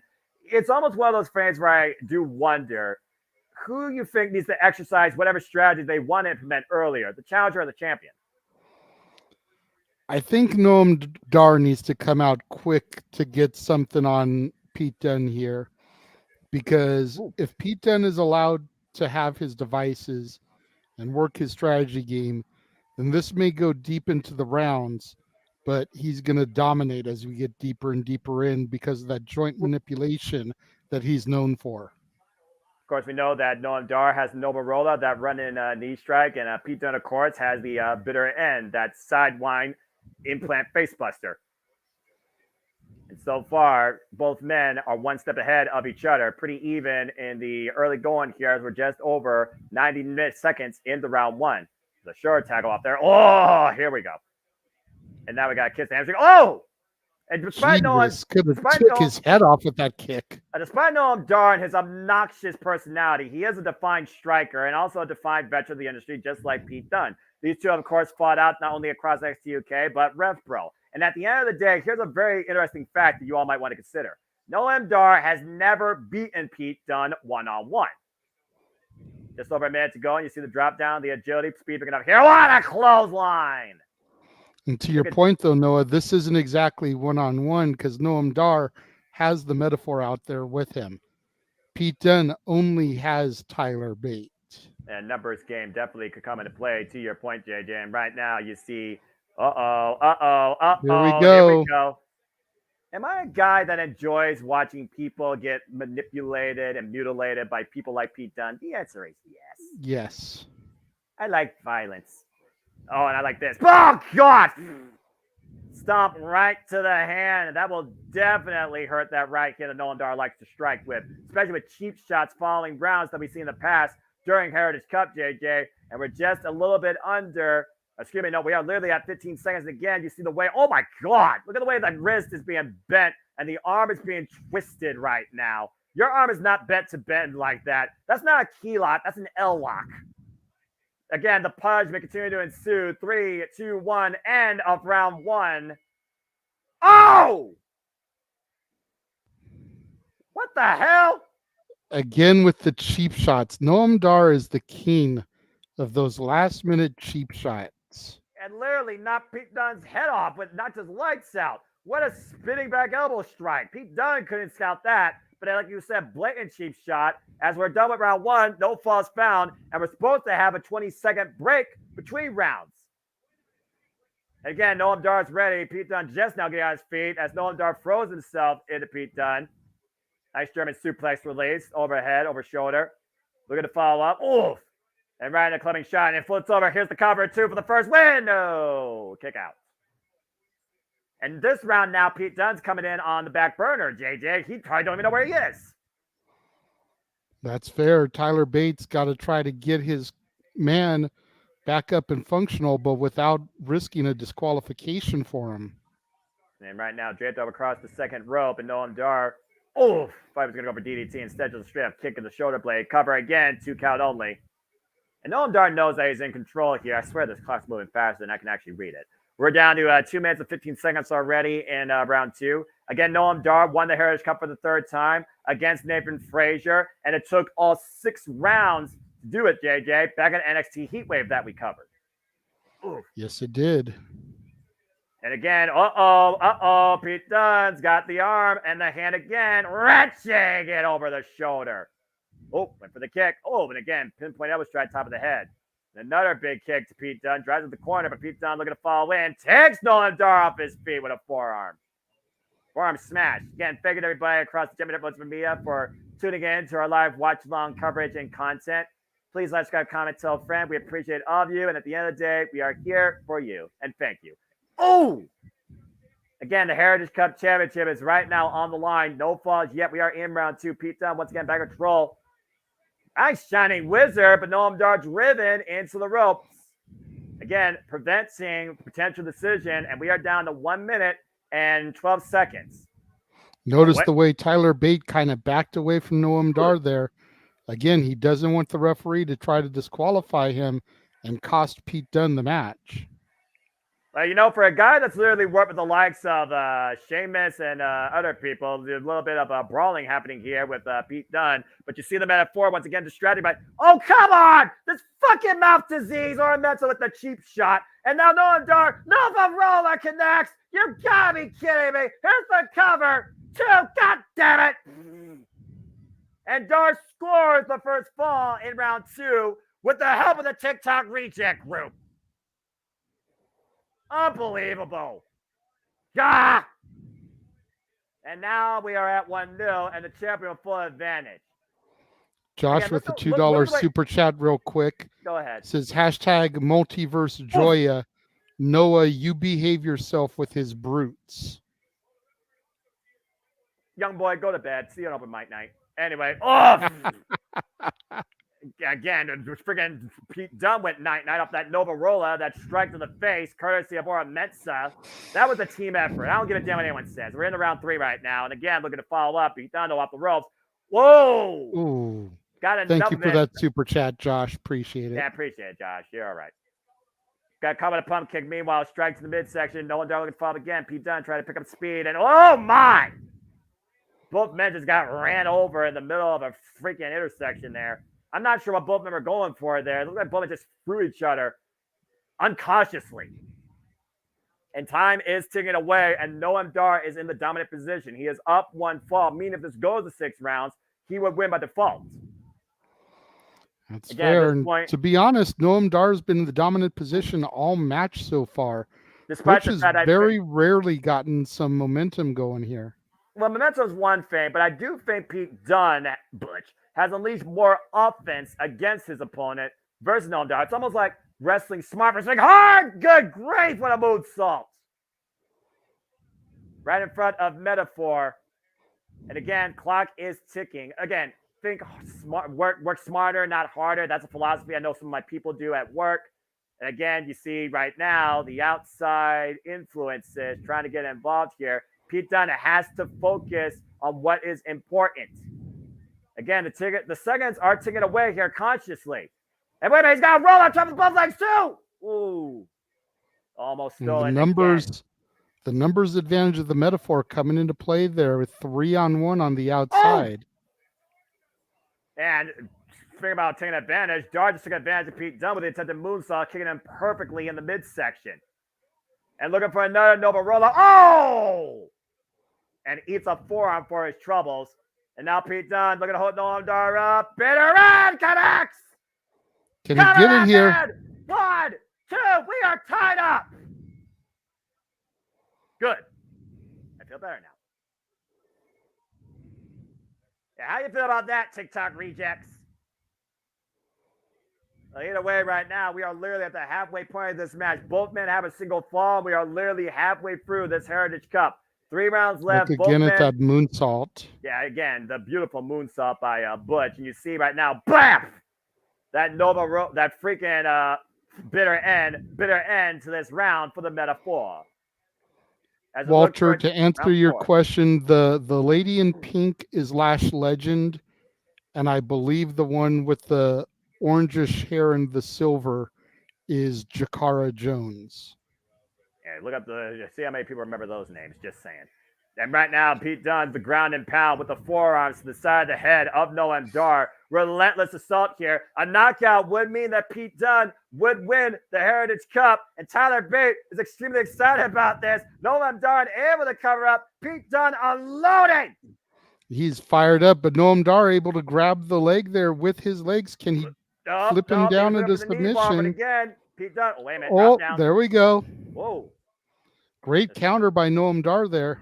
The sleeper hold. Again, it's one of those things where Pete Dunne could believe he's in control, but we see how many times Noam Dar is taking advantage. And again, oh! Bringing him down, maybe looking for a Fujiwara armbar. Traps the arm between his legs. Now might be transitioning. Oh, Pete Dunne finding out of it again. Now Pete Dunne with his own Fujiwara armbar. And this just became catch cam at this point. A grapple game. And again, trying to bend the digits. Noam Dar once again escaping. Now trying to trap Pete Dunne in a triangle. And he's got it of sorts. But again, watch the shoulders. Watch the shoulders. Butch trying to evade. Butch trying to do anything here to counter the pressure. Trapped around his head and neck. And again, trapping the left arm. Oh, man. Nasty stomp. That's all he had. That's all he could to break that hold. The right arm, I mean. And meanwhile, hooking him up. Oh, that's Plex release. Butch quickly in the cover. Is that enough for the win? No. Nope, not enough. Noam Dar able to get the shoulder up. Tyler Bate is hype on the outside. I am Minute too. 10 left to go in this round. I am too, considering again what this is about. I'm a guy that holds the Heritage Cup to a higher pedigree than Noam Dar and the freaking TikTok Reject group does. Ugh. I definitely see potential in the Heritage Cup. I just don't think it's been presented the best way that they could so far. Exactly. I think they need a better champion to really elevate it. And Pete Dunne could be the perfect champion. And meanwhile, Noam Dar, Fisherman off! Fisherman Trying Exploder. to scramble into the cover. Yep. No. We got 35 seconds of what's been a much more physically taxing round for both champion and challenger. And this is round 4. Both men tied at fall. And what the hell is Noam Dar picking here? Trapping the leg on the bottom rope. And meanwhile, oh, got caught! Got caught! But can Pete Dunne be able to capitalize here with 13 seconds on the clock? It's Noam Dar aware of the clock at this point as well. Look at the way that Noam Dar is facing. He has no idea. If he goes out before the bell, then Butch wins. 3, 2, 1. Is he out? Ref check. Oh, God. Buzz it. Damn it. Fuck. Saved by the bell. That's the freaking more realistic metaphor than the effing metaphor on my screen. Saved by the bell, quite literally. Noam Dar was literally out. Come on. But he's only got 20 seconds to recuperate. If Pete Dunne can get Noam Dar right back into that submission coming out, he'll have another fall. Yeah, again, and Pete Dunne has to stay composed. He knows he's in control, but at the end of the day, he is still in the challenger spot. Champion's advantage. If it remains a draw, then Noam Dar retains. We begin round 5 of 6. And look, Pete Dunne just slithering over to Noam Dar. Oof. He knows that he's in the dominant position now, finally. A heavy breathing right now by Noam Dar. You see the chest cavity literally rising up and down. So you definitely can see how much he's been exhausted. Ooh, big left. I don't know if this was a smart move by Pete Dunne, allowing Noam Dar to get back to his feet.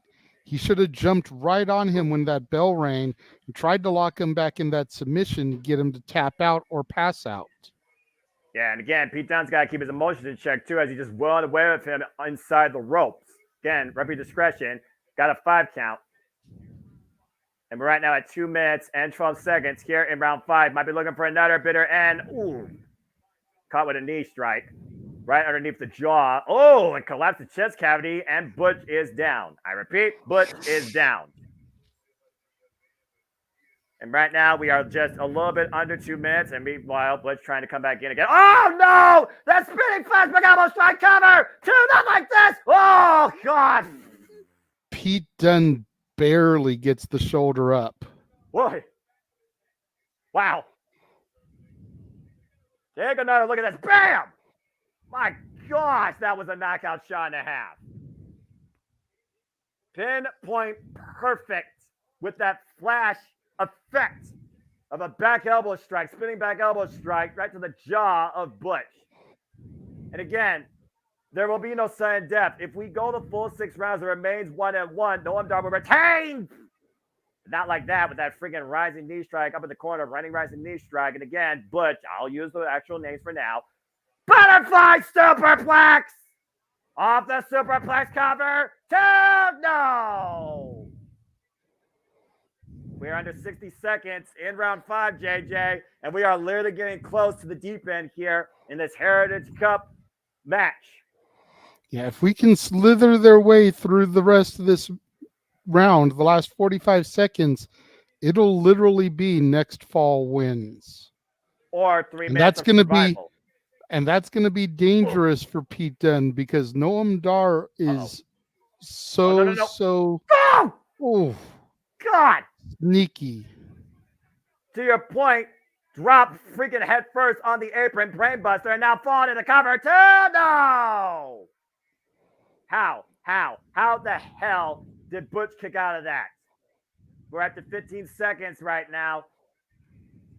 I wouldn't be doing hand signals if I were you, considering you are with the king of drip manipulation, the bruiserweight, who is very, very prone to bend a digit. 3, 2, 1, and we are. Oh! Well, I mean, it was before the bell.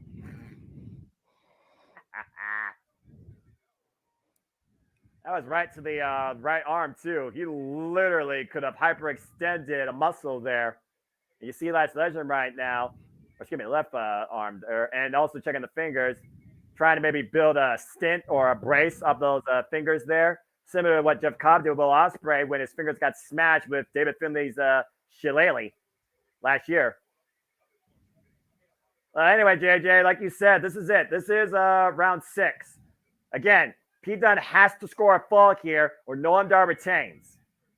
Bell rings are underway. This is our final round, folks. Butch won, Noam Dar won. Less than 3 minutes to decide the winner of the Heritage Cup. And right now, Noam Dar is fighting with maybe one workable hand, and Pete Dunne squaring off body sections. Noam Dar trying to cover up, trying to protect himself, unable to. Again, that freaking spinning back elbow strike. And another. But Pete Dunne stays on his feet, off the ropes, rebound, suplex. Boom. Slingshot German. Both hands. Caught him with the head kick. And Butch right now with the driver's seat. Again, the fucking mouth disease. Freaking striking Butch from behind the ref's back.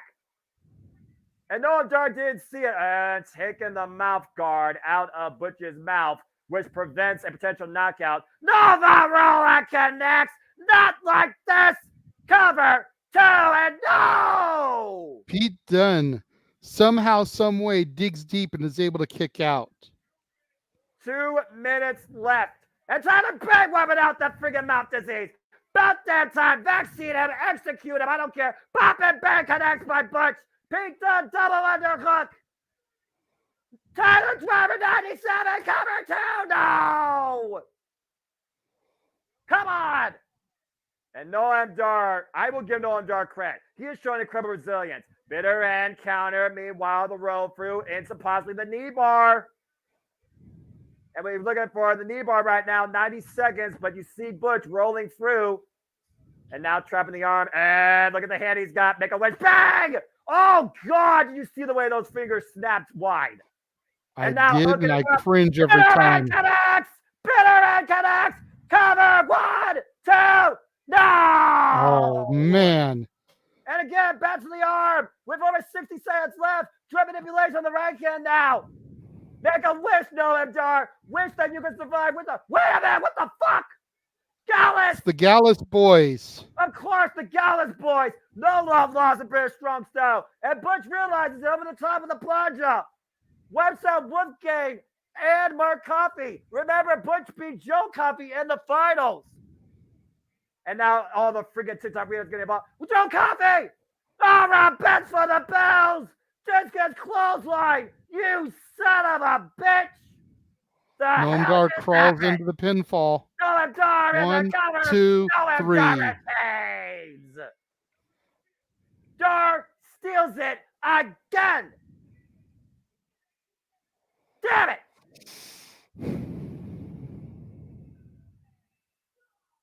You have got to be kidding me right now. You have got to be kidding me. I know that Joe Coffey is mad. He has yet to win any accolade in NXT, including losing to Pete Dunne, as I said earlier, back in NXT UK. But freaking Butch had it. Once again, the Heritage Cup remains hostage in the TikTok reject faction. Damn it all to hell.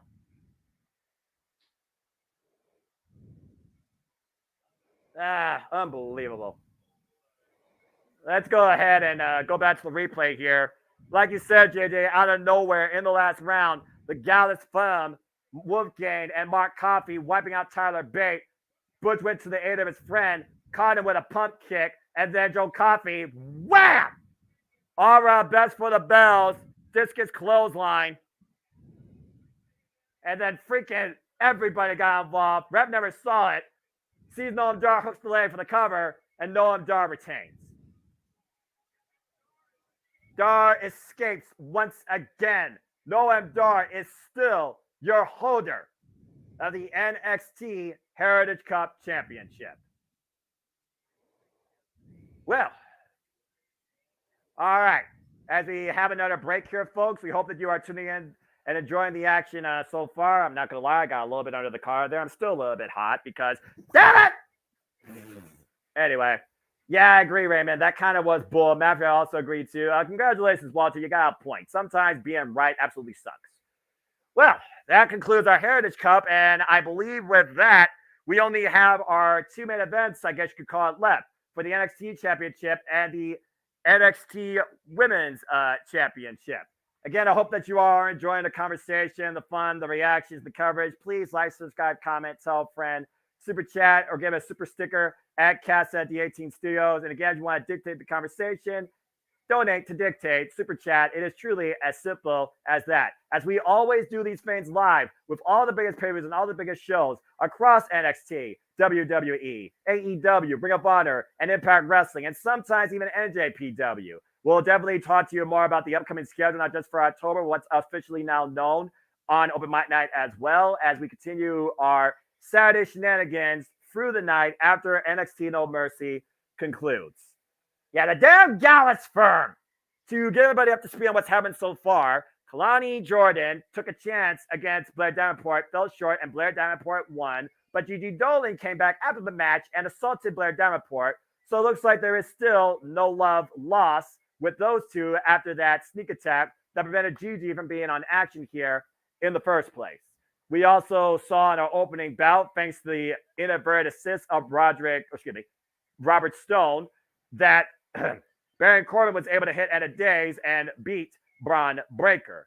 In a ridiculous, after that was the NXT North American Championship match, and it was finally Trick Williams who whooped that Trick after Dominic Mysterio tried to use every dirty trick in the book, including assaulting the referee.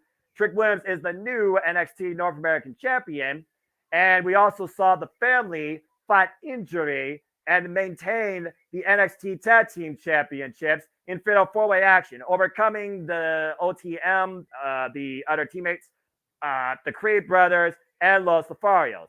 And as we just saw, with the help of the Gallus firm and the TikTok Reject Group, more than once, in round 6, 2-1, Noam Dar still holds the NXT Heritage Cup Championship as Butch falls short. And that just leaves our two World Championship matches as we have a vignette for Cora Jade. And to JJ's point, could Cora Jade become a potential future challenger to the man if Tippy time still remains to once again be caught at hand? As both women will go extreme in our main event. And there's one person also to go extreme. It's Cora Jade with that Kendall stick. Again, we don't know what Cora Jade's future is. We don't know when she'll be back. The last thing she said was bye. Could she be back as early as tonight? Only time will tell. JJ, welcome back. What's your thoughts on that Heritage Cup madness? That it was absolute bullshit. I agree. Cora Jade hasn't been seen since she was surgically enhanced. I'm sure that's part of why she's had the time off to get that surgery done and then recuperate from it. I definitely see her coming back, possibly Halloween Havoc, if not then Deadline. Well, to your point, JJ, it sounds like you're giving her a deadline. And as far as that goes, everybody, tick-tock, time will be running up as we will see who will overcome the second ever Iron Survivor Series. Because come December 9th, me and JJ will be back with you to cover NXT Deadline here on the Peacock. Stay tuned for more on that. Been a crazy night of action so far, JJ, as your NXT has definitely stood and delivered in a different way, and no mercy has been shown for multiple competitors. But again, we know Deadline, it was a very unique first time that we saw last year, and we'll see if the sequel, as you alluded to, can live up to the pilot. Again, folks, that will be NXT done in December, but it is now official.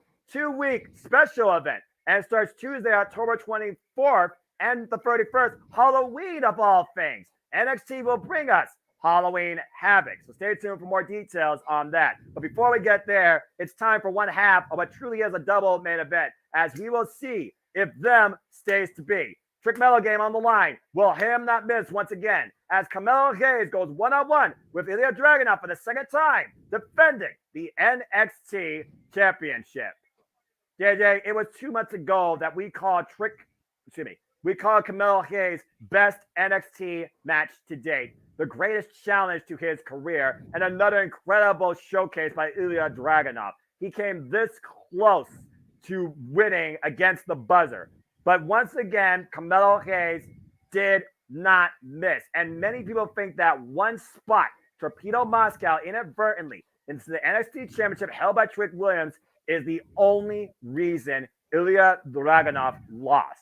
Since then, he has said that literally something happens, someone happens, but no longer will I let those factors be in the way of me and finally achieving my destiny. Nothing will stop me, because this is what I want to be. I will beat him. I will be NXT champion. And finally, Andrade looks to take everything away from Carmelo Hayes. Again, the simple question, will him not miss? Or will we finally usher in the era of the Czar? It is the unbreakable one versus the undeniable one. Carmelo Hayes realizes the pressure he has been put on since becoming the NXT champion. And at this point, he and Trick, they respect each other, but they've gone separate ways. This will be literally Carmelo Hayes' first ever NXT championship defense without Trick Williams in his corner. The hype is real, but the hype rise to the occasion, get it done truly by himself. Is he truly the one? Is he truly the one of one? Is him truly him to stay? Or will Ilya Dragunov finally achieve his destiny here tonight at No Mercy? We will soon find out. Again, he believes that he knows that he will beat him. Knowing and doing are two different things. We know he could beat Ilya Dragunov, but can he truly beat this Ilya Dragunov? And can he do it without Trick Williams in his corner? You've seen the rise of your boy Carmelo Hayes in your NXT. Again, the winner of the breakout tourney, former multiple-time NXT North American champion. And of course, he beat Braun Breaker at Stand Deliver this year, by the way, at WrestleMania, balling like the Los Angeles Lakers. That's But fair. I Dragunov mean, looks to collapse the dynasty. Oh boy. Oh man, I've been waiting for this match for a long damn time. The intensity of a man that truly seems unbreakable and the determination to achieve his destiny. Ilya Dragunov makes his way to center stage. And then you have the champion, Carmelo Hayes. We're going to rise once again to the pressure he has put on himself to not only claim, but continue to retain the NXT Championship. Here we go, folks! As we get Ilya Dragunov coming out here, through the fire and the flames, this dragon breathes and looks to finally claim his destiny. Get ready for Ilya Dragunov's greatest intensity as he looks to usher in a brand new symphony of him leading NXT as champion. Again, JJ, Ilya Dragunov, when you see this guy, you don't necessarily know what to expect. And then when the bell rings, expect absolutely everything and more from him. that's fair. You know, Ilya Dragunov is a guy, and I've said this a few times on our watch-alongs. When he first showed up in my NXT, wasn't really sure what to think of him. Didn't really care for him all that much. but this man right here with his work ethic has impressed the ever living shit out of me. Look at the eyes. And yeah, you just look into the eyes there, as you stated, man. It's like there's so much untapped potential in Dragunov, and he could become champion, and I'd be happy. Mello could retain, and I'll be happy. As we take a look at the jerseys in the rafters of all the men that him has defeated. Braun Breaker, Grayson Waller, Noam Dar, Dragunov 1. 4 jerseys up in the rafters, added alongside now Wesley after falling short in NXT Heatwave. And there's another jersey with Dragunov's name on it waiting to be hung. Will Dragunov 2 be added to the collection? As Camille Hayes hangs these up in the rafters, he believes that Ilya Dragunov can definitely be the face of NXT and carry the championship. Can he do it better than him? He says absolutely not. Time to answer that question. I'm the greatest, you know, hating, I'm the best kid. Him has arrived. Your NXT champion, Carmelo Hayes. Boy, how this man has risen to the occasion.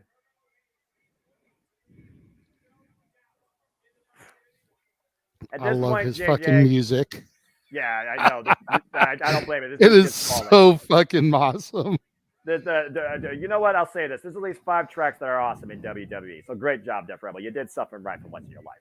That being said, again, we talk about there will be no doubt. There will be absolute certainty. But again, will Ilya Dragunov achieve his destiny, or will Camille Hayes continue to affirm his legacy and stay on top of your NXT? This, to me, truly is the main event. But it is what it is in WWE booking philosophy, folks.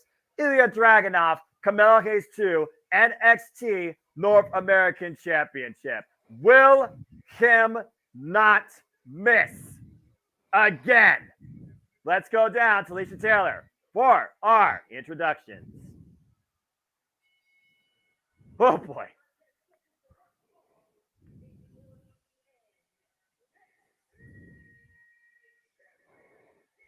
Let's freaking go. I still wish it wasn't rainbow. I hear you, but you know what? Mello makes me want to buy that belt. Fair enough. Ilya Dragunov, 29 years old, 11 years of professional wrestling career.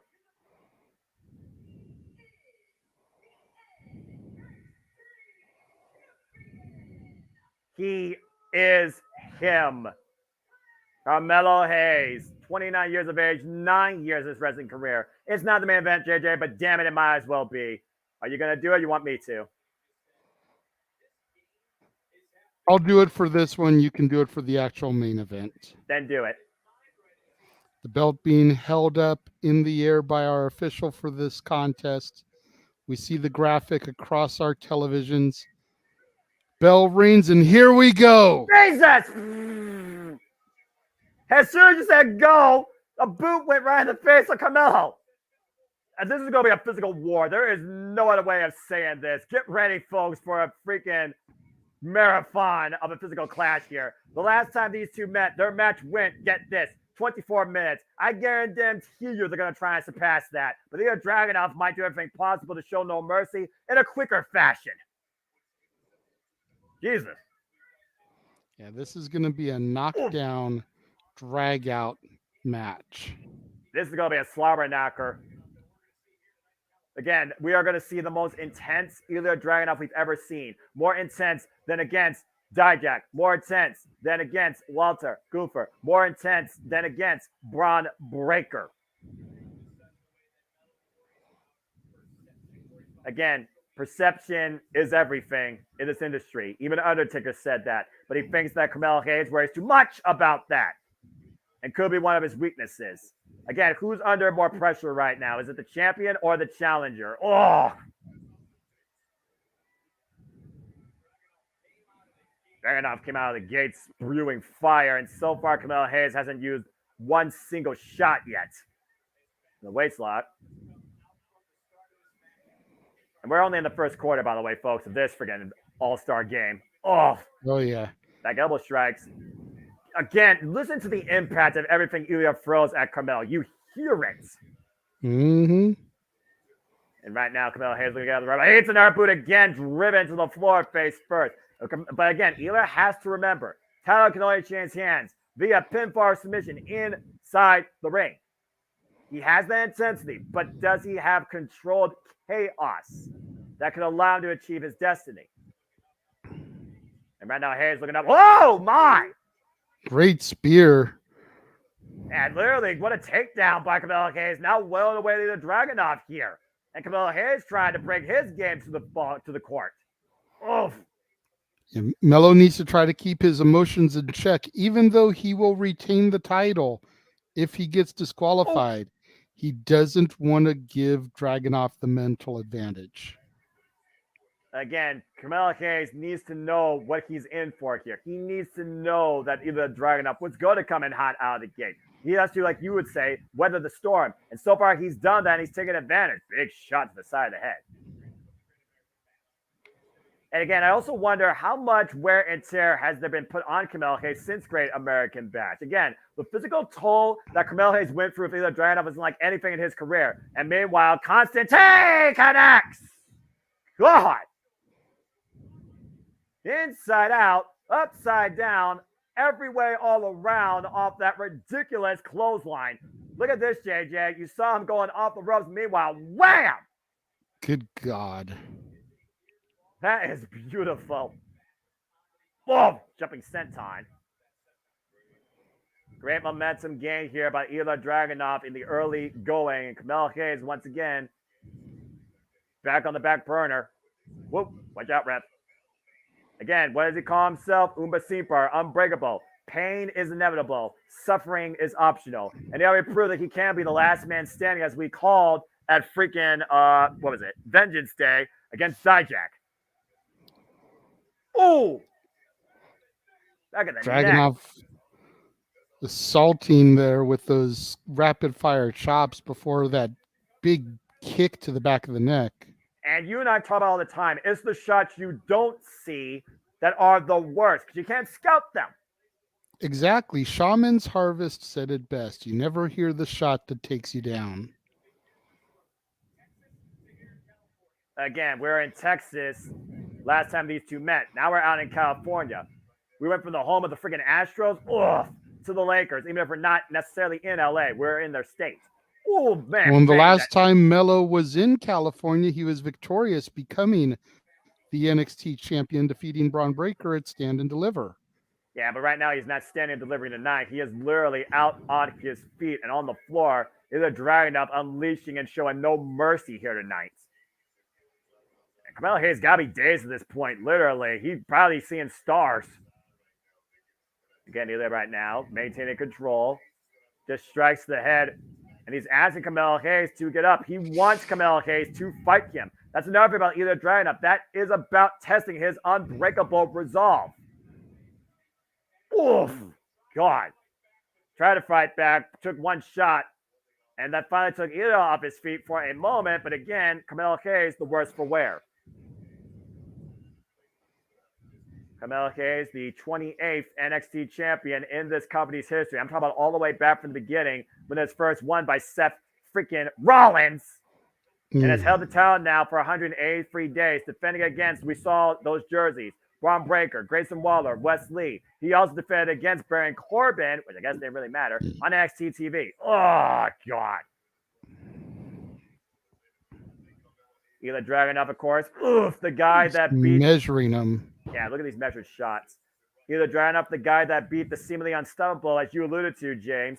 JJ, excuse me, I'm tired, all the J's. Botch. Yeah, botch. You know what? It wouldn't be wrestling about a botch. So there you go. I got to get a botch. It's all good. For those of you guys that missed James, tune into Open Mic Night tonight as he will be joining us for the first segment.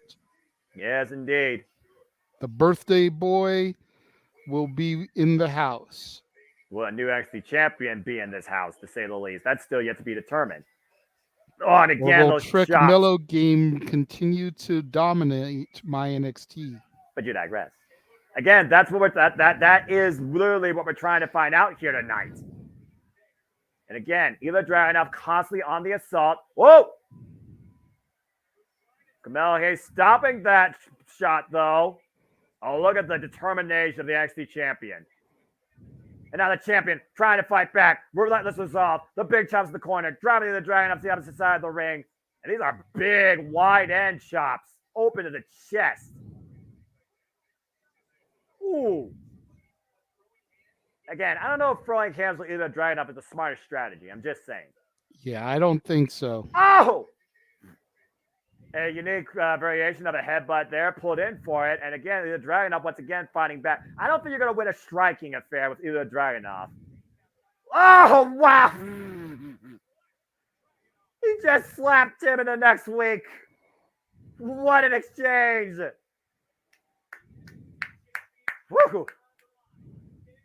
NXT Championship on the line. Carmelo Hayes grasping the back of his head and neck here, JJ. Again, Ilya Dragunov, who literally was NXT UK champion for 319 days, beating the Ring General Gunther Walter at TakeOver 36 and overcoming the likes of A-Kid, Jordan Devlin, Roderick Strong, David Frazier, and Wolfgang during his illustrious run before the title, of course, was retired after he had to relinquish it due to injury. Definitely a dominant run there. Both these men have proven championship caliber resolve and resume credentials. Carmelo Hayes said it best. Ilya Dragunov can definitely be NXT champion, but can he do it better than him? He says absolutely not. But he has to show absolutely he could withstand Ilya Dragunov on his own to prove that. Oh! Big kick to the head. Big chop. And both these men just squaring off here. They're going to empty out the entire tank. Oh! What is Seguri? Turn around, up and over. Didn't get the move. Meanwhile, oh my God! Jumping in Seguri, something out of an anime movie. Pinpoint accuracy by Carmelo Hayes. Off the second rope. Jesus. DDT Bulldog. Covered by Carmelo Hayes. He has not done it yet. God. Look at this, JJ. Watch this. Watch the strike. Watch this. Look at this. Bam! Boom. Jumping in Seguri on a jumping Ilya Dragunov. Bulldog DDT slingshot off the freaking second rope. And Ilya Dragunov is still alive in this match. This is fucking incredible. Fans in Bakersfield letting everybody know that this is awesome. And he's waiting for the Dragunov to get on his feet. What he's looking for here. Up and around. Oh! Didn't go for the Rana. Meanwhile, oh, God! Still has him clutched, Noah. Looking for a hat trick here? I think he's looking for more than that. You know the gassing of either Dragunov. That waist lock is firmly locked. There's two. That's two. Ladies and gentlemen, may I introduce you to your new mayor of Suplex City. Here in the home of the Bakersfield Condors. How fitting. Again, Ilya Dragunov talks about how pain changes you. Pain makes you stronger. And he's looking to give Carmelo Hayes as much pain as possible tonight. But you see Carmelo Hayes, who might have a busted lip, fighting back, trying to break the grip. And looks like he is doing so. But look at the pressure being applied by Ilya Dragunov. Look at his head turning purple at this point. Able to counter, waistlock exchange. Looking for a German of his own. Meanwhile, those elbow strikes to the back of the head already worked over head and neck of the current champion, Carmelo Hayes. Referee right now, they're drying up, looking for Constantine again. Carmelo Hayes scouted though, up and around. Got him! Nails at that time. Can he capitalize? To retain the title? No! Whoa. Mello looks like he's got a busted lip there. Yeah, exactly, but look at the way he took it the drive up and around, face first into the mat. What a DDT of sorts. Look at the leg. Once again, yep, he got the shoulder up clear as day before the 3 count. Woof. Doesn't get closer than that without the bell ringing, JJ, as we like to say here. 2 9/10. Proper chant. Both these superstars right now testing each other's will and resolve. Carmelo Hayes, I wonder if he's questioning himself at this point. There has never been a greater pressure for him than to beat Ilya Dragunov tonight on his own and maintain his NXT championship. Frustration, I think, has to be setting in. Oh, no question. No question. Melo usually is able to dominate these matches. Oh, my word. Again, at this point, Ilya Dragunov would have done the same damn thing. You can't blame him. Stomping the side of his head, stomping the ear, and that could affect your equilibrium. It affect your balance. But again, can you stop the heart of Ilya Dragunov? Because you might need to do that to win here. Look for the running pump kick. Ilya Dragunov scouted it, though. Open palm strikes, though, by Carmelo Hayes. And Ilya again fighting back, taking a phase down to his knees. By the way, you notice that Ilya Dragunov does not wrestle with knee pads, by the way. Everything's blown on both. Oh! And a big bear knee strike, as I alluded to. And now looking up to hook up Carmelo Hayes. Oh, release power bomb. I was gonna say, that was like a power throw. Yeah. God. I mean, the impact of that and the rebound effect of the release, to your point, JJ, took Ilya off his feet. And he's been unable to capitalize. NXT chants reigning loud and proud out in Bakersfield, California here for our NXT championship match. So much And to think, similarity. Noah, to think if I had had the finances, I could have been there for this. I simply say it all the time. You see the show that we've seen so far, with the exception of Noam Dar and Butch, which even still was a great matchup. It's been a hell of a show, man. I've been impressed. I'm definitely not going to lie. And I also was impressed. He stopped the coast-to-coast into a codebreaker attempt. Catching Carmelo Hayes. Might be looking for the running divine driver in the corner. Jesus. And I also say this, JJ, praise for passions. And there's always next time and a big opportunity awaits. I know. But again, there's not a bigger opportunity for Ilya Dragunov to finally achieve his destiny here tonight at NXT No Mercy and claim the richest prize in your NXT. Once again, going to the top rope and might be looking to go. You've got to be freaking kidding me. Coast to coast! And connects with it. Is that going to be enough to put Melo away? Float over for the championship like the leg. No! Wow. Again, Carmelo Hayes denies destiny for now for Ilya Dragunov and stays alive. Look at this. Jesus. Good grief. And then watch the way he lands the coast to coast. Watch how his feet hit. Boom! Both to the side of the head. Picture perfect. Crowd echoing their approval, chanting, "This is awesome." And I usually say when I'm there, I agree, because I'm not robotic. But also, I definitely agree. Again, this is Capacity Crowd I Can, Bakersfield, California, for the NXT Championship. Carmelo Hayes, the champion. Ilya Dragunov, the challenger. This is the sequel to the pilot at the Great American Bash, where once again, Kim looks not to miss. But this time, Kim looks to do it all on his own for them. And again, one of these headbutts might literally be a knockout blow or a concussion if we're not careful. Hayes might be a little bit dazed. Uh-oh. Is it time? Are we at the near end of fourth quarter? Oh, my God! It's a little bit too long there to try and shoot a shot. And Ilya made him pay for it. Ilya Dragunov right now hooking the champion. I don't know if he's going for a front headlock or maybe try to bring him up for a superplex here. Dangerous territory for both. Uh-oh. Ilya looking for a spot. Taking the champion up and over. Superplex! Jesus. The raw strength from Dragunov.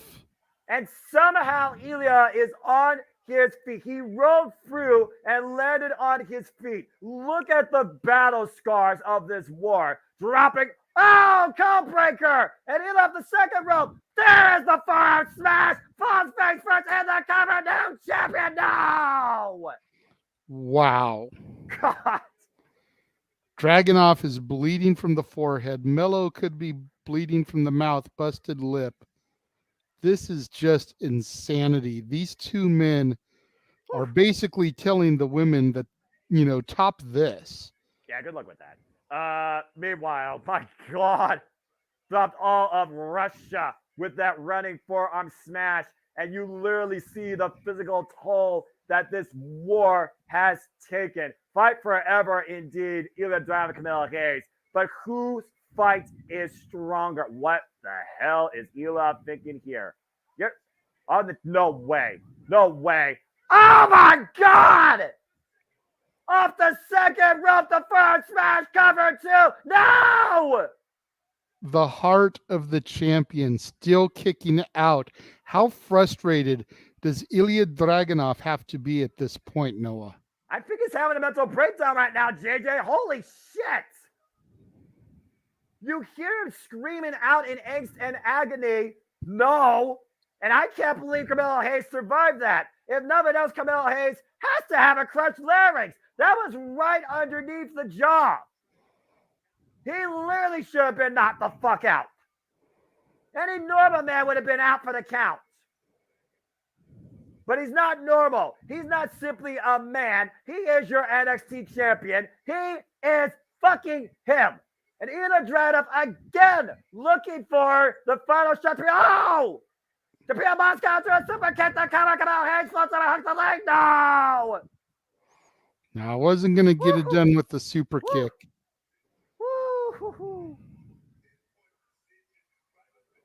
Oh my God. I'm just going to shut up for a moment and just take this in right now. This is fucking professional wrestling. And JJ, these two are literally A1 of your NXT. For real. God. Again, we talk about the NXT champions of the past.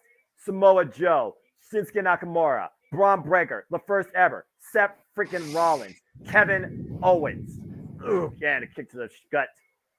Bobby Roode, when he was glorious. Andrade El Idolo, Drew McIntyre, Aleister Black, Johnny Gargano, and of course, Goldie with Tommaso Ciampa. Ooh. These guys are following the legacy of all those great men, all those great champions. And look at Camille Hayes and Ilya Dragunov literally finding out on the apron, unleashing everything they have left, and then some. This is more than just about championship, folks. This is literally about who truly is NXT. And meanwhile, Camille Hayes looking at Dragunov up. Oh my God! What the fuck? Ace Crusher from the apron to the floor. And Jesus, both men might literally crush their damn nose. God. But again, champion's advantage. Only way you can win. Look at this, JJ. Watch how they land. Oh! He almost took out the cameraman. Hey, Stu, how you doing? Jesus. Again, champion's advantage. Only way the title changed hands is via pinfall submission inside the ring. But will Camille Hayes took a count out? Does Camille Hayes want to win by any means necessary? Or does he want to prove something? Because again, it's his first time defending this without Trick Williams in his corner, JJ. Again, folks, hashtag spoiler free for Collision. Oh my God. Hey, your sign speaks volumes, by the way, too, brother. And right now, Mello looking to not miss off the top rope. Oh! Oh, Jesus. Flew right into that forearm shot. Talk about a buzzer beater intercepted by the other team before it could hit the net. And look at the pain that Ilya Dragunov is in off of that counter. Again, throwing his body, throwing caution to the wind, crashing into Camille Hayes.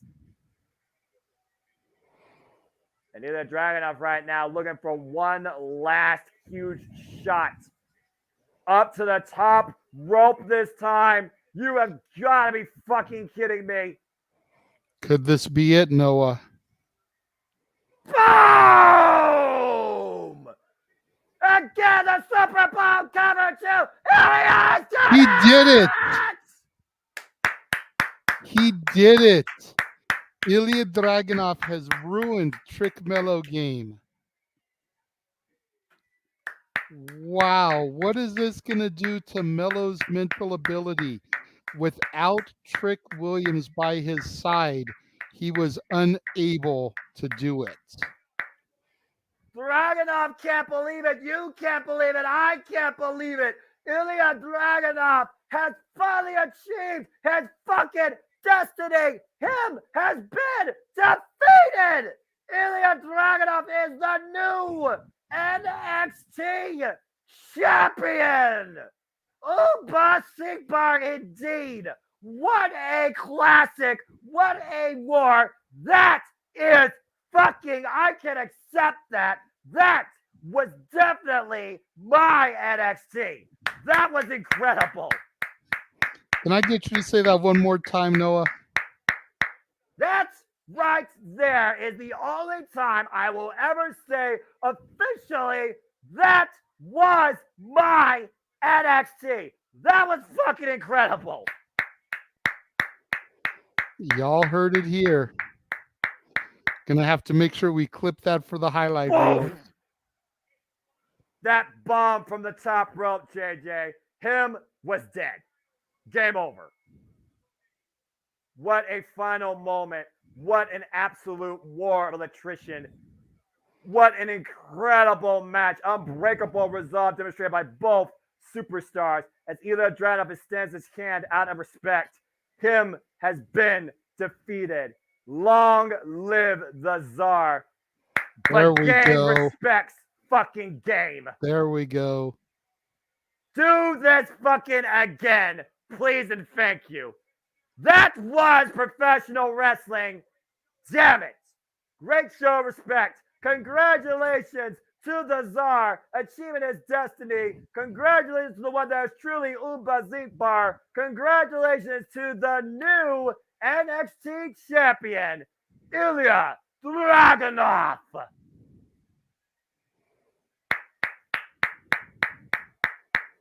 Congratulations to Ilya. What a fucking phenomenal war. My God, that is one of the greatest fans I've ever seen from WWE particularly. That is one of the greatest fans I have seen in my life. That was so damn fucking good. That is why I do this shit. That is why I still hold out for WWE and even this better than what it used to be NXT. That is professional wrestling. Damn it. Okay, well, whew. Respect. All right. Never have I been happier to be wrong with a prediction pick in my life. I will drop out of the NXT league just to be glad to see that Ilya Dragunov won the championship at NXT. I don't give a fuck if I was wrong. Oh my God. Well, as we now have a moment to breathe. Woo! Let's go ahead and look at some comments here as we got some stuff going here. Hayes may be on his way up. Very possible. Josh, never been happy to be around my life. All hail the reign of Dragunov. I'll take those apologies now. Walter, you were right. And I'm so damn glad you was. Congrats. And we did get a $2 super chat from Mansfield. Says that if that wasn't the main event, then a storm might be coming. Yeah, good luck surpassing that. I'm going to be honest here. I really don't give a damn. That was my grit. That is the match of the night. I don't give a fuck. Okay, yes, you'll get the freaking superstar showcase. Whoop-de-doo. That was the match. That should have been the main event. That should have been the closer. That being said, yeah, Walter, you were right. You went NXT tonight, Walter, just because you were right. Good job. Look, I don't want to underplay the women's championship, but the fact of the matter is, if Becky wasn't the NXT women's champion, they would have not made it the main event. I said what I said. Because Ilya Dragunov and Camille Hayes deserved it 10 times moreover. I completely agree with you that if Becky was not the champion, they wouldn't be the main event, period. Thank you and good night. All right. Well, as we got a moment to breathe, we'll see indeed if someone does show up. As, of course, we also talk about somebody always rises to the occasion in the prodigy that always rises to promise as they do another superstar showcase. This is the flaws of why these shows still feel dragged out. But you know what? After that match, I kind of can accept the fact that my voice may have just hit a new octave. Okay.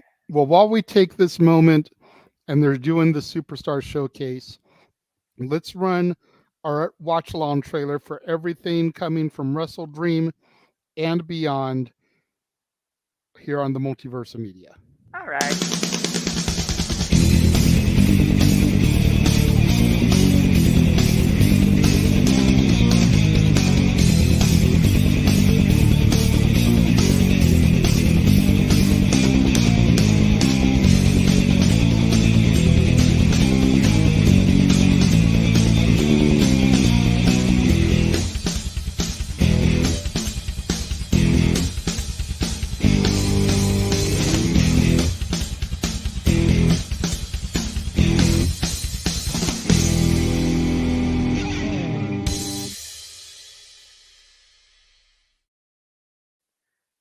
All the wrestling, all the wrestling, all the wrestling, all the wrestling, all the wrestling, all the professional wrestling, and sports entertainment. As looks like now we're getting a look into our NXT Women's Breakout Tournament, and we're learning the participants. You did say Lola Vice could be one. That is official now, along with some other names. Jada Parker. Oh, okay. Who are these athletes?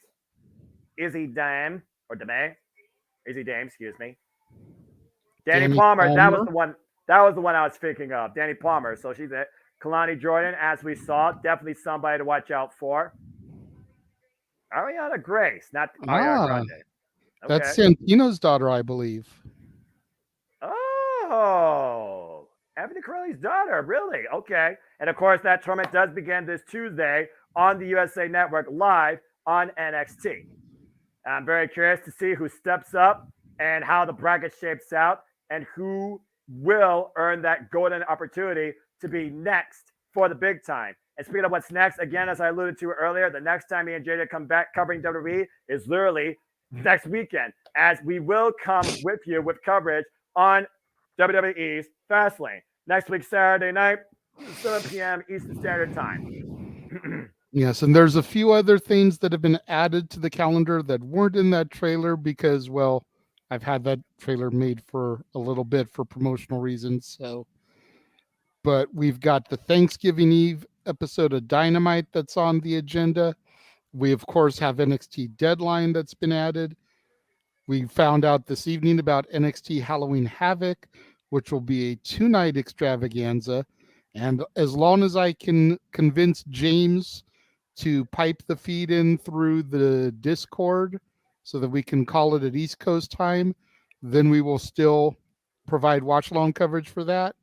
If I can't convince him to set that up for us, then, well, we're just going to have to skip Halloween Havoc. But coming up on Tuesday, Gigi Dolan will finally get her hands on Blair Davenport. And also because of what happened earlier tonight, Tyler Bate and Butch, they will be teaming up against the Gallus Firm. Wolfgang and Mark Coffey and Joe Coffey, the Iron King, will be in the corner. British Strong Style versus the Kingdom renews in this NXT. And you see, speaking of NXT, who's in the audience tonight? Tegan Knox in the house. Well, again, the girl with the shiniest wizard and the girl that will challenge next to NXT Women's Championship later tomorrow night on Monday Night Raw. And with that being said, it is time to find out who that challenger will be, as we've had a crazy night of action. But it is time for what they booked as their main event, as the big time. Becky Lynch, the man, goes one-on-one with Tiffany Stratton to defend the gold, but this time under Extreme Rules. Well, I definitely concede your point that the world title match should have main evented. I concede the fact that Becky Lynch is the only reason that this match is our main event. You've got to admit that Shawn Michaels is handling the women's division better than the main roster. Oh, I'll admit that until the cows come home. There's no debate about that. You kidding me? I've literally talked about that. Again, I talk about women's wrestling all the time. AEW has potential. They lack the depth and need to book them further. WWE has the quantity and quality. They just don't know how to do anything smart when it comes to main roster booking. Your NXT is cultivating the future, and yet somehow they work better in quantity of their booking as they try to create quality. But still the leaders of the industry to this day, and by the way, Ring of Honor, great stuff every week, by the way. Still a leader to this day on the Western Front. Don't give a damn if someone says otherwise. Bite me. Is the Impact Wrestling Knockouts division, only behind Stardom, which is existing in Japan. Respect women's wrestling, damn it. All right. Well, usually I give a little bit of a diatribe to talk about the veil pads because nobody can see it. So here's what you need to know.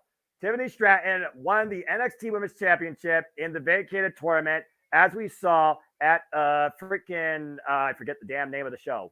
Some show that I don't remember the name of, against Lyra Valkyria. She was Tippy Time since and held it successfully against Thea Hill twice and Kiana James. And she called herself being the best NXT Women's Champion ever, putting herself up against the greats of all time. Better than Asuka, better than Bayley, better than Charlotte Flair, better than Becky Lynch.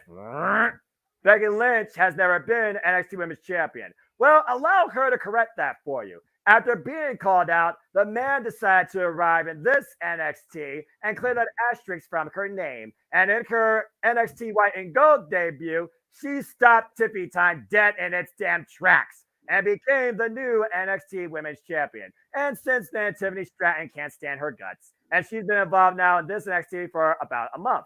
And after what we saw with Becky Lynch and Lyra Valkyria as a tag team against Tiffany Stratton and Kiana James, Tiffany decided to get the last shot and the last word in with a steel chair. And since Becky said she wanted to go to those extremes, fine, let's get extreme, bitch. So now we got an Extreme Rules match for the NXT Women's Championship. A match that Becky Lynch is no stranger to. Going extreme with the likes of Trish Stratus. Going extreme with the likes of Charlotte Flair. In Last Woman Standing, back at Evolution. The man is going to put Tiffany Stratton in the big time and put her through some hard times big time. And there's no telling how full that shopping cart is. The biggest question tonight is if Tiffany Stratton can go as extreme, if not more, than Becky Lynch. Put up or shut up time. And we're being joined again by the man whose name is on the marquee, the West Coast professor, Jeff motherfucking Meacham, as we get the introductions for our main event. Well, she's no longer a Barbie girl, but she's Say hi, everybody at home. Girl. Hello, everybody at home. What's going on? Got me on the job. What's happening? Yeah. Frankie setting up for Gutter Candy set right here at Lucky Luke's. Hey, Kazarian, great match in Overdrive last year. Get the championship. They're showing you love, Frankie. Damn right. That's awesome. Coming during the main event intro, as only Jeff Meacham can do. Oh, I am definitely much like the band that just came off stage. We are wasted. I'm wasted after calling that last match. Dude, I heard about the Dragunov match. Good for you, brother. Oh, God. Good stuff. Good times. Looking forward to watching it back probably Monday because I'm going to crash tonight, crash tomorrow when I get home. It's going to be a thing. I don't blame you. I almost had an out-of-body experience. I haven't had that since WrestleMania 25. Well, for the horror fans, especially the Myers fans out there, John Carpenter is going to be at the convention tomorrow. We found out as I was leaving. I was like, oh, shit. So I'll be staying later than I anticipated tomorrow. I might catch a tail in a Wrestle Dream, but we'll see. Walter, I'm doing fabulous. Like I said, I am thoroughly very much the band that went on previously. We are wasted. It's a good time. It's a good time. Frankie and Gutter Candy are setting up right now. They're getting ready to do their thing out here in the hometown. It's so cool to have Frankie and his band up here in my hometown. I've known this guy probably longer than anybody in the business except maybe Lizzie Valentine. Like, I've known Frankie that long. It's awesome. So it's so cool to have him in my backyard as opposed to having to go to Anaheim or freaking Florida to see him wrestle. He's come out here to play music instead. It's good shit. So there you go. It's good times. Although we had a conversation about his wife rooting for Texas today in baseball. But are they winning? Well, they better be winning. They're gonna freaking help the Jays out. You know, Tracy's a Toronto person, obviously, so she's rooting for the Jays, but the Jays lost, so they have to root for the Rangers to win. It's like, oh God, it's like rooting for the Bucks on purpose.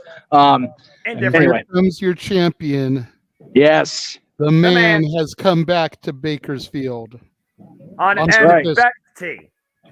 It's so crazy, Frankie. You're here, and NXT's in Bakersfield. Like, everybody's here. Like, their shows in Bakersfield tonight. Fucking crazy. Y'all are crazy in California. It is, but you know what? It's like they booked everything at once. Like, it's like a Jimmy Lee Curtis movie. Everything, everybody, whatever the hell that movie was. They won the Oscar. It's like everything at once. So it's crazy. But I will try to break in after the main event because we are wasted still here. They're coming down from their set, but they are all here en masse. I'll try to get them on camera. We'll say hello after Bex and Tiffany, no doubt, tear the house down in Bakersfield. And if they would tear down the city of Bakersfield, I'm okay with that, by the way. Anyway, so y'all have fun calling it. Thank you, sir. Bam! Well, we're not going to waste any time, JJ. It's Nope, Becky Becky Lynch. Lynch with a kendo stick across Tiffany's back, and now a garbage can lid over her head and back. And then we're going to use the steel chair, but wait, there's more. As, by the way, Tiffany Stratton comes in bearing a knuckle duster. For those that don't know, those are brass knucks on the right hand of Tiffany Stratton. After we saw that beautiful retrospective package, the man going to work, and not men at work either, the botch. Let's try again. There we go. Just put a little bit too much into it. Notice that Tiffany was wearing those brass knucks upside down. She had to get told, so she turned them around. That's an inexperience. Also, let's just go ahead and get out of the way. Botch! All right, so yes, this is NXT. NXT. Becky Lynch defending the NXT Women's Championship against Tiffany Stratton. Extreme Rules. Bill has rung. They haven't gone to the ring. Here we go. They're out in the audience. I was going to say this is a retrospective. Love that sign. There's a retrospective package of Becky Lynch coming in from the Jolly Green River Dancing Fool, first in NXT, growing into a steampunk, bringing in straight fire. Of course, main event of WrestleMania 35, won the freaking SmackDown and Raw Women's Championship at the same time against Ronda Rousey and Charlotte Flair. And it's finally come to this. NXT has become the NXT Women's Champion. She's done absolutely everything in her WWE career and is a Grand Slam winner. Now looking to break the arm of Tiffany Stratton. Oh, welcome to the big time, Tiffany Stratton. Good grief, I've lost all track of time. And now, Tiffany Stratton hyperextending the arm. Wait a second. What the hell? What the hell is that? Crowd participation? That better not be a real chain. That could really hurt. All right, what the fuck? Well, no one knows. That'll go great on eBay. Well, I mean, hey, anything goes, right? It's Extreme Rules. Good grief. Oh! And again, dropping the hammer on Tiffany Stratton's head. Yeah, I understand why JJ's silent, by the way, too, because you don't call this shit. This is just madness. And, my apologies. I've actually got James messaging me. That's fair. So I'm trying to reply to him as well. He was asking about the topic that he's coming on for, if that's going to be right at 11 Eastern, 8 Pacific. And I said, well, it's going to be as soon as the NXT PLE is over. It's the main event right now. So Hey, look, guys, in WWE, women can bleed. What a crazy concept. Is that a European championship? What? I said, is that a European championship somebody had in the crowd there? I love the European title. Honestly, can we just drop the Heritage Cup and just bring back the European Championship? Please. You know what? I'll put myself on the spot. If NXT brings the European Championship and retires the Heritage Cup, I'll watch NXT. Wow. Y'all heard it here. Let's get this tweet going to Shawn Michaels. Retire the Heritage Cup, replace it with the European title, and the Simple Man Noah Foster will watch this NXT. Oof. Right now, I'm watching Tiffany Stratton just crush Becky Lynch with the steel ring steps. And by the way, folks, Tiffany Stratton's bleeding. I repeat, this non-Barbie girl, California girl is bleeding. Women can bleed in WWE. It's not a heinous act. It's wrestling. Oh, nice snap suplex on the floor. All right, Tiffany, you're actually showing me something. Well, more than blood, but I also approve of that because it's extreme. I expect y'all to go the freaking beyond your limits. And finally, the action going inside the ring. Has the bell even rung on this? Oh, I guess I don't know if it officially has, but it's Extreme Rules, so. I actually fell in the cover. That's two. Ooh, this is my question. All right. Wow. Tiffany Stratton, a woman of the people, saying that, hey, you want tables? All right, let's bring out the wood. Well, I guess it's a good day in Bakersfield if someone sees some exploding wood, but I digress. Again, that fan is going to get paid big time with the assist, with that steel chain that I think literally busted Tiffany Stratton open, and then swinging for the fences, catching her quite well. The midsection. Again, first pinbar submission inside the ring is the only way this match ends. There is no rules. I will say these two are starting hot out of the gate. I respect that. I did not think Tiffany Stratton had this in her. I was going to say, to your point, Tiffany is really showing something. She has improved by leaps and bounds since becoming the NXT Women's Champion. What the hell? She has consistently showed something to me week in and week out. It's a toolbox. Are you saying Tiffany Stratton has the tools of the trade since becoming NXT Women's Champion? Either that or she enjoys playing with tools. But I digress. Well, this isn't sponsored by Bob the Builder, and I think rather than build something, Tiffany Stratton wants to destroy it. What the hell? That's a wrench. Oh! It's tool time. Hosted by the Tiffany Stratton. The crowbar! All right, well, now we're going to pimp my ride and apparently just beating Becky Lynch. What the hell? Okay, wait, there's more. What else you got in there? A hammer? Oh, no, still chain. Well, hey. Oh! Jesus. I don't know if that was an uppercut or a body shot, but Becky Lynch got all of it. Now stop. Hammer time. Uh-oh. Whoop! Can't Ducks that wild swing. Becky Yeah. picks it up. Uh-oh, and meanwhile, whoa, man. Talk about trying to nail your problems. But I don't know if that bounced off the top turnbuckle or just missed completely. Meanwhile, up and around, trying to bring her down the mat, looking for this armor to be strapped. Bluff! Oh, great sidewalk slam. Cover. Two. No. Woof. You got that too. Hosted by Bedford Tools. Oh, brother. All right, at this point, these two can care less what they're freaking endorsed by. At the end of the day, it's about the NXT Women's Championship, and Tiffany Stratton trying to deliver big time. And now she's got a steel chair. Bakersfield telling Tiffy that they want tables. Oh! How about a curved spine for your trouble? And right now, Tiffany Stratton, let's see if she actually set up a chair without it falling. Or am I going to call botch again? And so far, it's holding on. Oof. How many times have we seen a steel chair set up in the corner by someone inexperienced and it just falls out? Whoop. Becky Down able there. to put the brakes on there. Becky up to the second. The springboard. Nice cross body. Wait, Tiffany Stratton. Oh, Rose through. Great show of strength by the former NXT Women's Champion. And Becky Lynch once again counters it. Oh! Face first. And meanwhile, Exploder! Beautiful execution by Becky Lynch. We're going to follow in here. Becky Lynch dressed for a fight tonight, by the way. She's in her street attire, and I approve. Oof. But Tiffany Stratton somehow still looks like she came off of Rodeo Drive. right. Again, she's California girl. Drop kick connects! Beautiful drop kick from Becky Lynch off the top rope there. Got all of it. Looking to follow up off the ropes. Looking to fly beat. Wait at the counter. What's she looking for here? Baseball slide. Nice change up there from what I thought was going to be a tope suicida. And meanwhile, oh, God! A little bit of a phenomenal forearm there from the apron. Drops Tiffany Stratton. I mean, what else do you have in there besides the NXT Women's Championship? You just got, well, I guess the shopping cart can be used. Oh! This isn't Walmart. This isn't Lowe's. This isn't Sam's Club. This is Bakersfield, California, No Mercy. And apparently, Tiffany Stratton has just been picked up off of aisle 16. Value to be determined. And meanwhile, referee, oh, God. Hey, you remember when you were a kid, you like riding around inside a shopping cart? I think I'll pass on that one. Right. That was for all the Karens that insist that employees check the back room for stock. Yeah, clean up on aisle 2.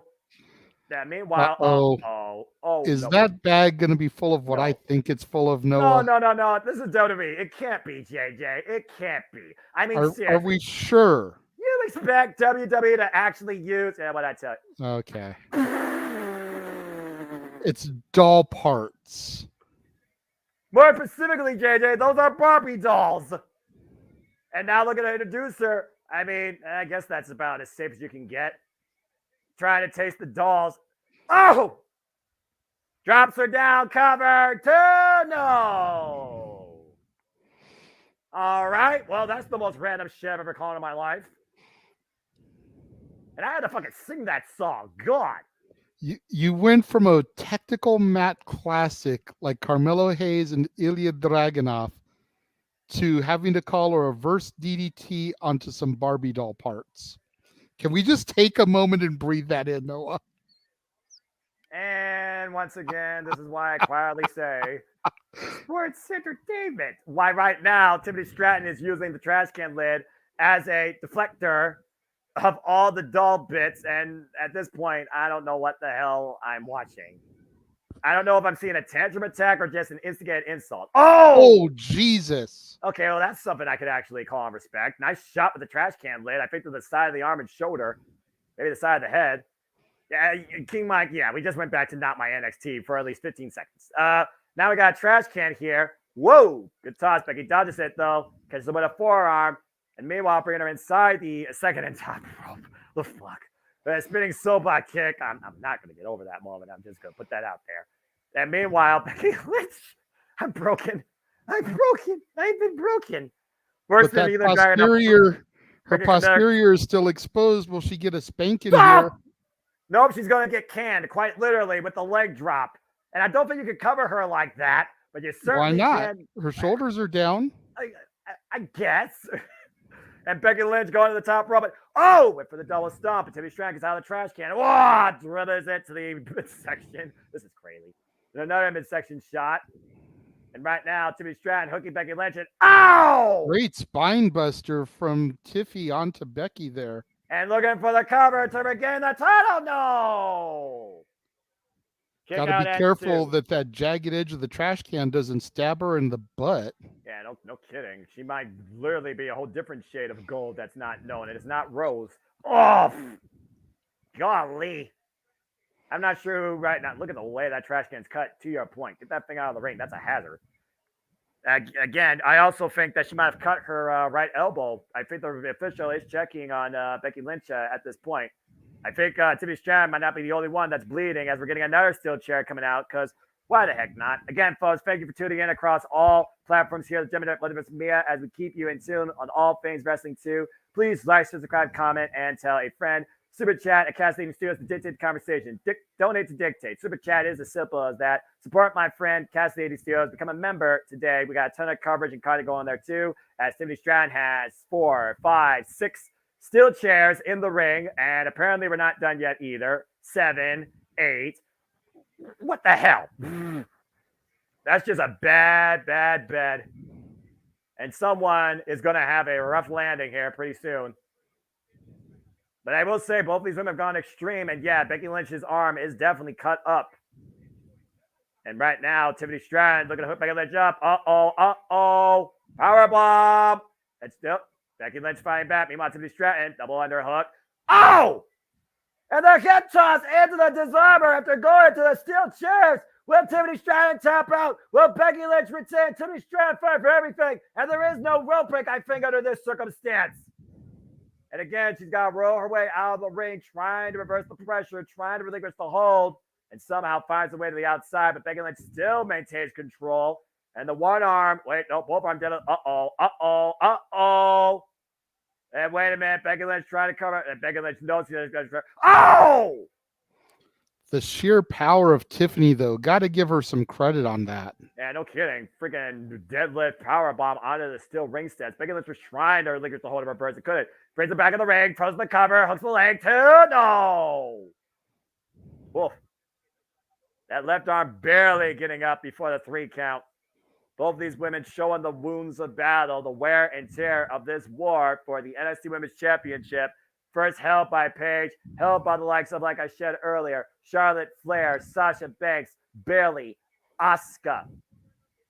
And of course, in your NXT, the record transcending Mandy Rose. And meanwhile, both women up to the second rope, bouncing up. I've been looking for that moonsault. Becky Lynch, though, in hot pursuit, following Tiffany Stratton. Tiffany scouted her, though. Now Becky Lynch hung up. And Becky Lynch on the apron. Oh, and dropped face first. Oof. Good grief. Becky Lynch, the 18th NXT Women's Champion in this company's history. Meanwhile, backsploder into the barricade. Jesus. Indeed. And the LEDs, as it still says, NXT, actually. Becky Lynch, 36 years of age, 20 years in the game. Tiffany Stratton has only been literally involved for less than a year, homegrown out of your NXT. And the table finally coming into play. Here we go. Courtesy of the man. Bakersfield has been calling for it most of this match, Noah. We want tables. Well, the man Whoa! is about to give you what you want. Now that Candlestick has anything to say about it, she swung for the fences and brought her into the barricade. And somehow Tiffany Stratton is back in control of this match.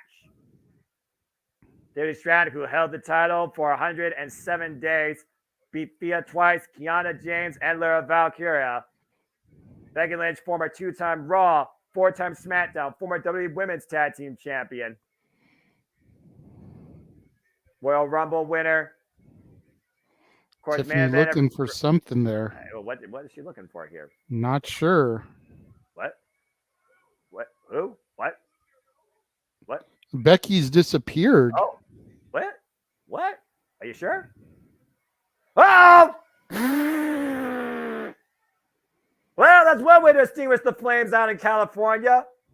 Oh, man, blinding her. Oh, my God. What Is that Barbie? That's a barbed wire baseball bat. Yes, it is. Whoa. Shades of Mick Foley. Came to the midsection. I think she got one swing in and then missed strike 2. Meanwhile, the steamroller on the floor. And Tiffany Stratton. What the hell is Tiffany looking for here? Whoop. And Becky Lynch again, hooking Tiffany up, trying to take her away from the apron, from the ropes. Got her hooked. And whoa! Great head scissors there, Hurricane Rana. Bam! And discus clothesline follow-up here. Tiffany Stratton once again counter-punching the man. Meanwhile, look at that! Oh, God! Jesus. I have never seen anything like that before. The perpetual handstands into the back elbow strike, driving both women into the timekeeper area. Good grief! The sheer athleticism of Tiffany Stratton there, man. You've got to give it to her.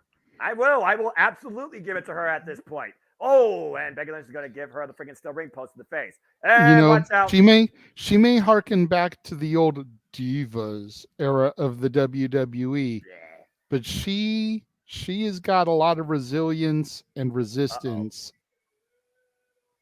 How resistant is that announce table? I'm just saying. Not very. We saw it destroyed in the first match, so we got it destroyed in the main event. I think about to see it destroyed again. Both women on the table. Tiffany Stratton, big headbutt though, and gets Becky Lynch. Jesus.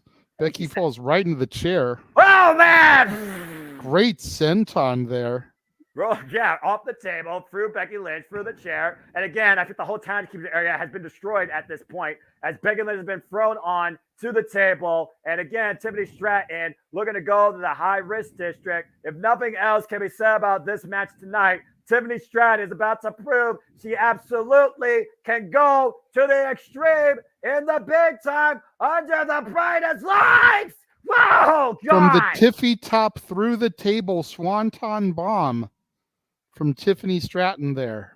I am the table that doesn't break but warps underneath Becky Lynch's back. She's only 3 seconds away from regaining the NXT Women's Championship. And she actually might be one more big move away, going to the top rope again.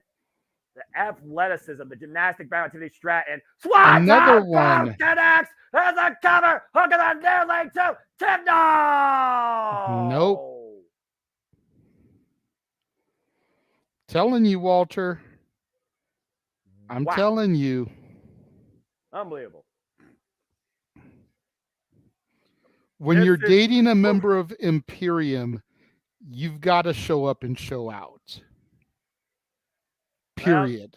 Well, Tiffany Stratton is doing and proving just that, grasping the back of her head and her lower back. Both women are down. We are at a standstill. It looks like a freaking car wreck out here at our main event, NXT No Mercy, for the NXT Women's Championship. Bodies, weapons, spewed and sprayed all about. Chairs, tables, stairs, fire extinguishers, Barbie dolls, what the fuck? Trash cans, barricade breakdowns, everything but the kitchen sink, including a shopping cart, has been thrown here tonight in this main event. And once again, Tiffany Stratton, again, I don't know if she's doing one too many risks. Now going to the top rope, reverse facing her opponent. Moonsault! Oh! Wow, that feet. Got hooked. Bam! Big man slam on the floor. Good Lord. But can she capitalize? She's got to get her back in the ring. And she immediately does that, to your point. Brings her back to center. Hook in the leg. Turn tag. No! Tiffy kicks out. God, Becky can't believe it. I don't believe it. I think a lot of people are starting to believe that Tiffany Stratton deserved to be champion in your NXT and could go in the big time and deliver to the extreme. And look for the disarm, the roll out too. No. Kick out again, and meanwhile, Tiffany Stratton lifts on the shoulders. Oh, steamroller on the chairs! And again, from the bottom, second top, Musa. Oh, crash face first, the steel chairs. And Becky again, big man slam on the chairs. Rolls her away. Here's the cover. And Becky Lynch has retained. If Tiffy had nailed that BME, that would have been it. But Becky was able to get out of the way, hit the manhandle slam, and is still your NXT Women's Champion. But there's no denying, JJ, that Tiffany Stratton was in the big time and went to the extreme. But it is still NXT. Becky Lynch still NXT Women's Champion. But what a freaking war. Standing ovation by the audience, and rightfully so. Let me ask you, Noah, do you believe in Tiffy time now? She made me a believer. There I can't you get go. over what I saw. I mean, literally. Still not better than the NXT World Title match, but these two women knew that they had a lot that they had to prove following those guys, and I think they did it with the sheer violence and brutality. If you're going to call something extreme, you got to deliver on Bill. And Tiffany Stratton and Becky Lynch delivered big time. Again, the athleticism showcasing, though, of Tiffany Stratton is my biggest takeaway here. Incredible athleticism. Went for broke multiple times, including that beautiful swanton bomb to the outside, warping Becky Lynch's back for that table. And look at that the swanton again. On that one. I thought Tiffany Stratton won it there. Look at the hand. 2 9/10. That was beautiful. And then from the bottom, the second, the top, that what you said right there, that beautiful moonsault into the chairs face first. Becky Scott and executed the manhandle slam, as she calls it. The big rear nug in the chairs, roll away, hook of the leg. That was it. Becky Lynch once again proves why she is the big time. And Tia Knox now will face the man tomorrow night on Monday Night Raw. The man delivers tonight at NXT No Mercy. And I think it's safe to say that your NXT delivered on full display here at NXT No Mercy. A new era begins with Trick Williams, Ilya Dragunov, and the man still NXT Women's Champion. Well, let's go backstage. Go backstage. We see Trick. Hold on. Felt like a champion, absolutely. Yeah, you still him? It's all good, man. What again? What is going through Camille Hayes' mind?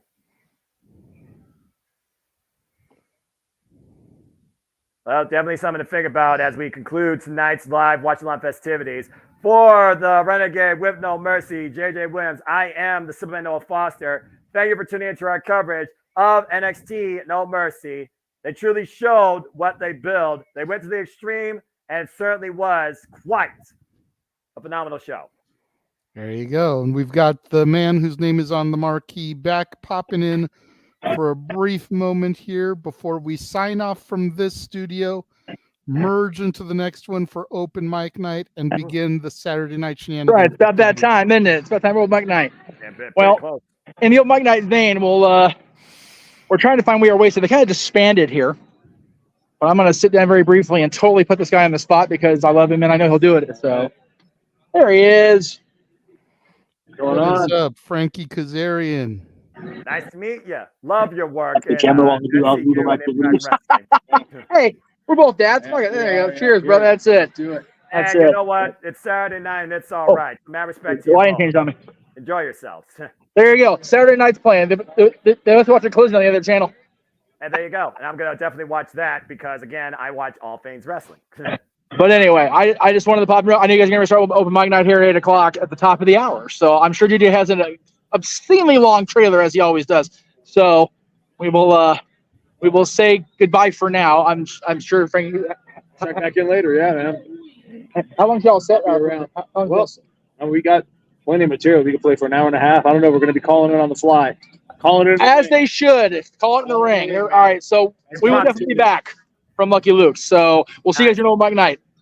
Cool thing, cool beans. Have fun. War bits? Yeah. We don't do war bits. Okay. We do a Sabbath song. That's fucking awesome.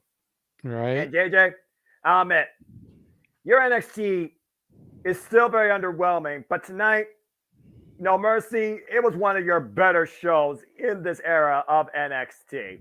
That was a hell of a showcase. Thank you very much, sir. I honestly take pride in hearing you say that because, I'm not the booker. I don't write for the show.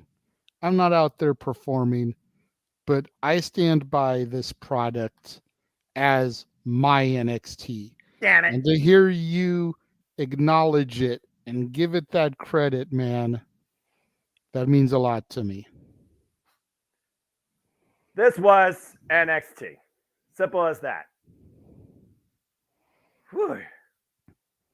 Matthew says 9 out of 10. Wrestle Dream has a lot to live up to. Apples to oranges. Josh says, so Noah, is this your NXT again? Damn it. It's better than what it used to be. It's even better than what I originally thought that it used to be versus what I've seen it to be. And I think there's a lot more potential of what it can be. It's still not my NXT, but it's an NXT that I do find far more worthy. There you go. All right. So as Jeff said, we're going to go ahead. We're going to call it from this studio. We're going to say goodnight from the watch-along portion of the Multiverse of Media. Give us just a couple of moments. We're going to migrate into the open mic night studio. We are going to run our open mic night introduction, and we will be back with all of the topics for the week, plus a little discussion point that is going to bring the Heb man James Hebert back to open mic night, at least for the opening segment. So thank you everybody for tuning in this evening for the Jeff Meacham Network Multiverse of Media production of the NXT No Mercy Watch Along. He is the Simple Man, Noah Foster. I am the Renegade, JJ Williams, and we will see you guys momentarily for open mic night. In the meantime, for those that are going to be going to bed, have a good night, folks. Well done, NXT.